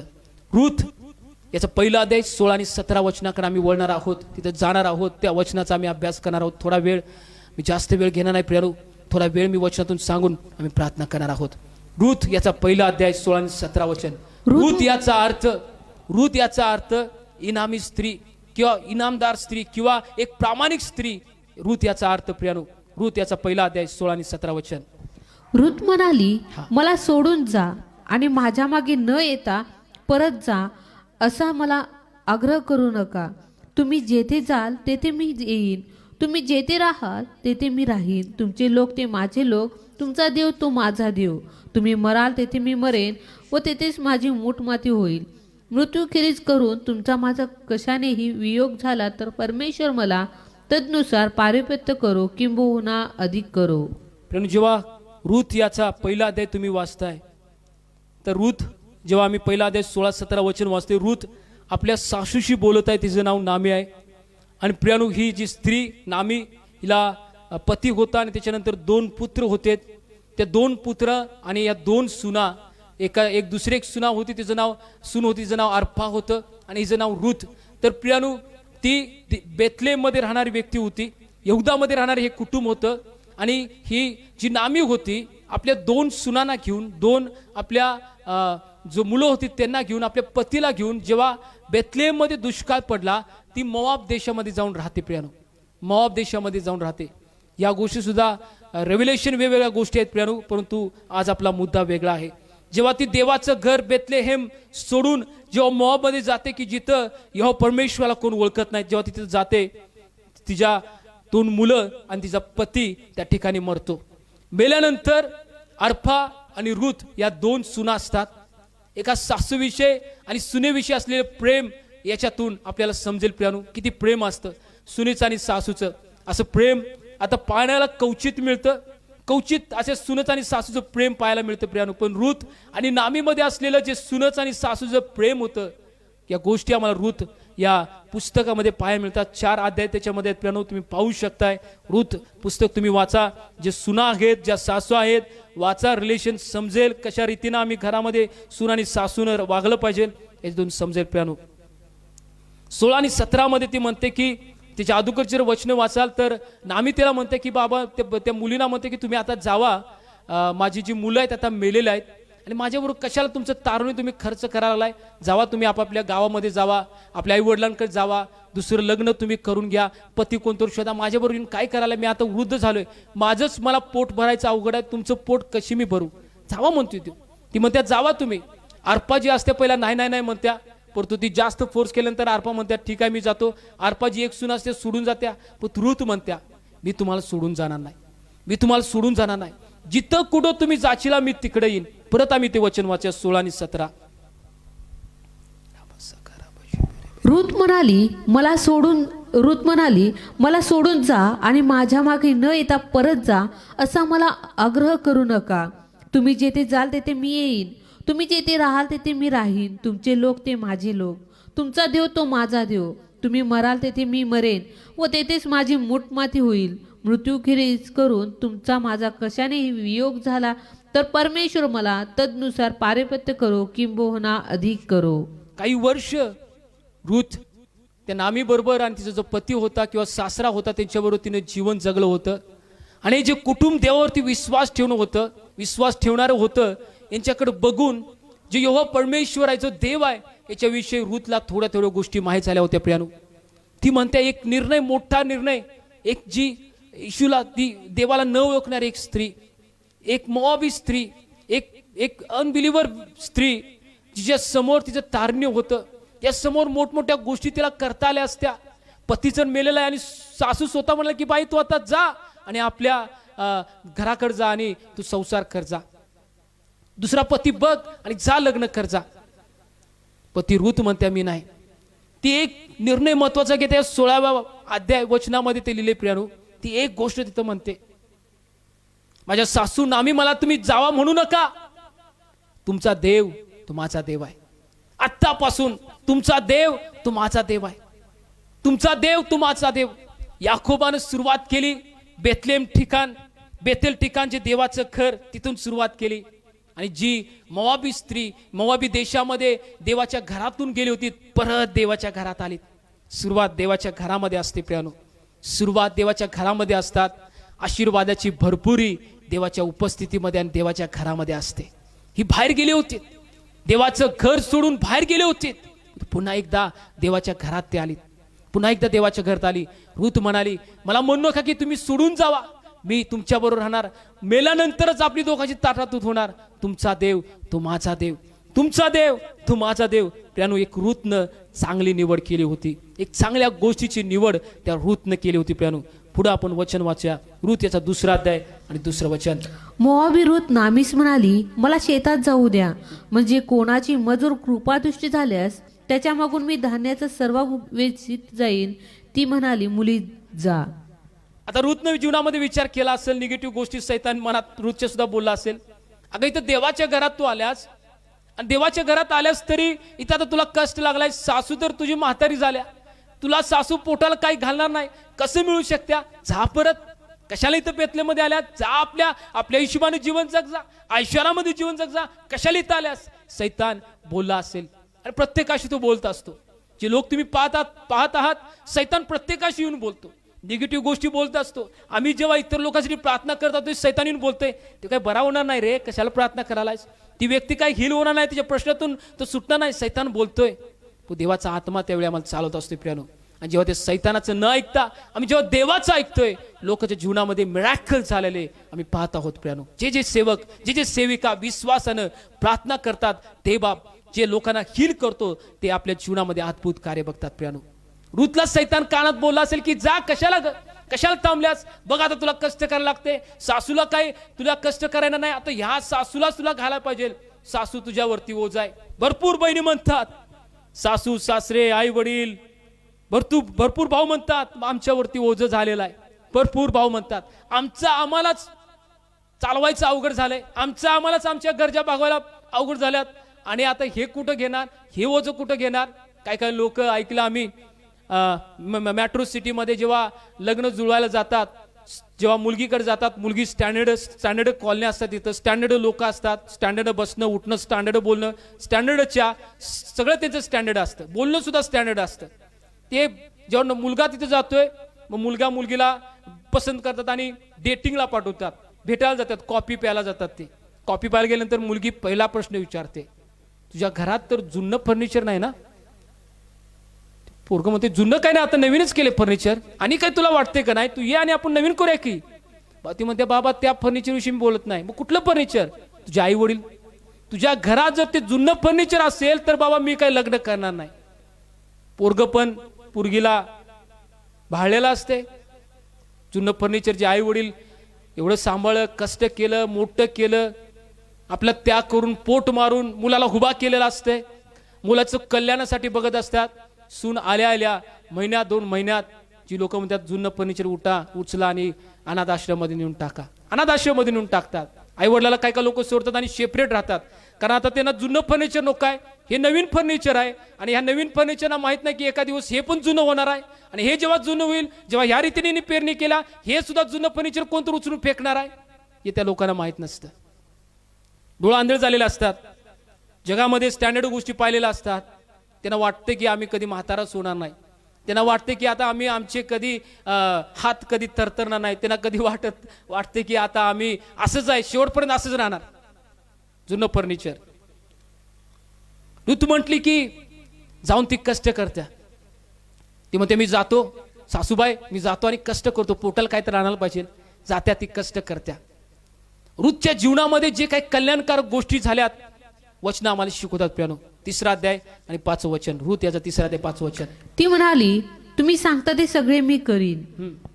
ती म्हटली रूथ नामी जे जे काही गोष्टी सांगते ती सगळं वेळेअभावी आपण वाचत नाही प्रियानो. रूथचा पूर्ण पुस्तक तुम्ही वाचा, 4 अध्याय त्याच्यामध्ये आहेत. रूथला नामी म्हणते काही गोष्टी तुला करायच्या आहेत बाळ, लक्षात ठेव. रूथ म्हणते होय मी करतो, होय करतो. रूथ अशी म्हणली काय सांगा लागल्या ही, काय शिकवा लागल्या, हिला काय समजते, हिला काय समजते, हिचं काही मी ऐकणार नाही. बोलली नाही प्रियानो. आत्ताच लोक नवरा असताना सुद्धा सासू सासरेचं ऐकत नाही. तर हिचं काय नवरा तर नव्हता, आता तर मोकळं रान होतं, ऐकलं नसती, पण तू ती आज्ञेत राहिली, पाळली तिनं. कारण कल्याणकारक गोष्टी परमेश्वराने त्या जीवनामध्ये ठेवल्या होत्या, तिला पायाच्या होत्या. ती म्हटली होती नामी माझ्या सासू, तुमचा देव तो माझा देव, आतापासून त्या देवावरती मी विश्वास ठेवून जिथं कुठं तुम्ही जाल मी तुमच्या बरोबर येईन. त्या देवाचं भय त्या बहिणीच्या जीवनामध्ये होतं. तिला माहित होतं जरी माझे आता कष्टाचे दिवस सुरू आहेत, जरी मी आज शेतामध्ये जाऊन मी आज ते सारवा जो गोळा करायला लागलोय, येत्या दिवसामध्ये त्याच शेताची ती मालकीन होणार होती, त्याच शेताची ती मालकीन होणार होती. आणि परमेश्वरानं कल्याणकारक गोष्टी सगळ्या केल्या. होय नीतिमानाला कष्ट असतात, 34:19 मध्ये वचन सांगतंय परमेश्वर त्या सगळ्या कष्टातून सोडण्यासाठी सामर्थ्यवान देव आहे. सगळ्या कष्टातून माझ्या बहिणी, सगळ्या कष्टातून माझ्या बाबा, तरुण तरुणी, सगळ्या कष्टातून देवबाप सोडायला समर्थवान आहे. आणि रूथला देवानं सगळ्या कष्टातून सोडवलं. 3रा अध्याय आणि 11 वचन काय सांगतंय, तर मुली भिवू नको, तू म्हणतेस तसे मी तुझ्या संबंधाने करतो, कारण माझ्या गावच्या सर्व लोकांस ठाऊक आहे की तू सद्गुणी स्त्री आहेस. बेनू बवाज हा व्यक्ती असतोय, हा यांचा जवळचा एक नातलग असतोय. पूर्ण त्यासाठी म्हणतोय तुम्ही वाचा म्हणजे तुम्हाला समजेल प्रियानो. तर बवाज तिच्याशी बोलतोय. बवाजच्या शेतामध्ये जाऊन ही सर्व गोळ करत असते, एका मोलकरीप्रमाणे, एका नोकरीप्रमाणे तिथं काम ती करत असत्या. कल्याणकारक गोष्टी अजून तर काही समोर आलेल्या नसतात. सैतान म्हणला असेल कल्याणकारक गोष्टीसाठी तू त्याच्या पाठीमागे गेल्यास, आपलं चांगलं सैनीचं जीवन सोडून उपभोग चांगला घेता आला असता, पती चांगला केला असता, बघ पिकनिक केली असती, सगळं तुला ऐश्वर्याम भोगता आला असता. आणि आता ते सगळं सोडून तू हे बेथलेम, हे यहूदा, जिथं काहीच नाही तिथं कशी तू चालल्यास. रूथनं परमेश्वराच्या त्या अभिवचनाला पकडून राहिलेली ती स्त्री होती. आणि बवास तिच्याविषयी साक्ष देतोय की तू सद्गुणी स्त्री आहे, तू सद्गुणी स्त्री आहेस. स्त्रियांसाठी आज देवाचं वचन बोलत आहे. कुटुंबामध्ये सुरू असलेल्या परिस्थिती, सासू सासऱ्यांच्या विषय आले तुमच्या जीवनामध्ये विचार, याच्यामुळं आज जर तुम्ही व्यथित झालेला आहात, अशांत झालेला आहात आणि विचार करू की माझ्याच वाट्याला असे सासू सासरे का, माझ्याच वाट्याला असा पती का. रूथचं जीवन त्या प्रत्येक माझ्या बहिणीनं पाहावं. देवबाप आज त्याच्या वचनाशी बोलताय. रूथनं कंप्लेंट केलं नाही की माझ्याच वाट्याला ही माझी सासू अशी का, माझ्याच वाट्याला जो पती मेलाय असं मरणारा पती माझ्याच वाट्याला का, प्रश्नचिन्ह उभे केले नाहीत. रूथला देवाच्या अभिवचनावरती विश्वास होता. रूथ याचा 4 अध्याय 13 वचन पुढं प्रियानो, देवाचं अद्भुत कार्य आणि अभिवचन सुरू व्हायची वेळ रूथच्या जीवनामध्ये सुरू झाली. रूथ याचा 4 अध्याय 13 वचन. मग बोआजाने रूथशी लग्न केले व ती त्याची स्त्री झाली. तो तिचपाशी गेला तेव्हा परमेश्वराच्या दयेने तिच्या पोटी गर्भ राहून तिला पुत्र झाला. वचन सांगते प्रियानो, ज्या अद्भुत गोष्टीसाठी रूथनं ज्या देवावरती विश्वास ठेवला होता, त्या अद्भुत गोष्टी त्या रूथच्या जीवनामध्ये सुरू झाल्या. आणि तो बवाज म्हटलं तुम्हाला मगाशी मी, ज्या शेतामध्ये ती कामगार म्हणून काम करत होती, ती आज त्या शेताची ती मालकीन झाली होती. त्या शेताची ती मालकीन झाली होती. मोलकिनीपर्यंत जीवन जगणारी व्यक्ती, उघड्यावरती ते झोपणारी व्यक्ती, त्या शेतामध्ये एकाच्या छोट्याशा त्या तंबूमध्ये झोपणारी व्यक्ती आज त्या शेताची ती मालकीन झाली होती. कल्याणकारक ज्या गोष्टीसाठी तिने विश्वास ठेवला होता प्रियानो, त्या गोष्टी त्या जीवनामध्ये सुरू झाल्या व्हायच्या. आणि त्याच्यानंतर आणि पुढा मोठा आशीर्वाद मिळाला तिला, मोठा आशीर्वाद. देवबाप स्टेप बाय स्टेप त्याच्या लोकांना आशीर्वाद करत जातोय. धन्य जे लोक वाट पाहतात, धन्य जे लोक त्याच्या अभिवचनावरती विश्वास ठेवतात, धन्य जे लोक आपल्या विचारानं, आपल्या ताकदीनं, आपल्या बळानं पळण्याचा, धावण्याचा, याकोबासारखा लोकांना फसवून लुबाडून आशीर्वाद मिळण्यासाठी प्रयत्न करत नाहीत. धन्य जे लोक रूथ सारखे परमेश्वराच्या अभिवचनावरती विश्वास ठेवून कष्ट करून त्याच्याकडे नेत्र लावतात. पुढे वचन 17 वचन काय सांगतंय, नामीला पुत्र झाला असे म्हणून शेजारणींनी त्याचे नाव ओबेद असे ठेवले. तो यशायाचा बाप व दाविदाचा आजा होय.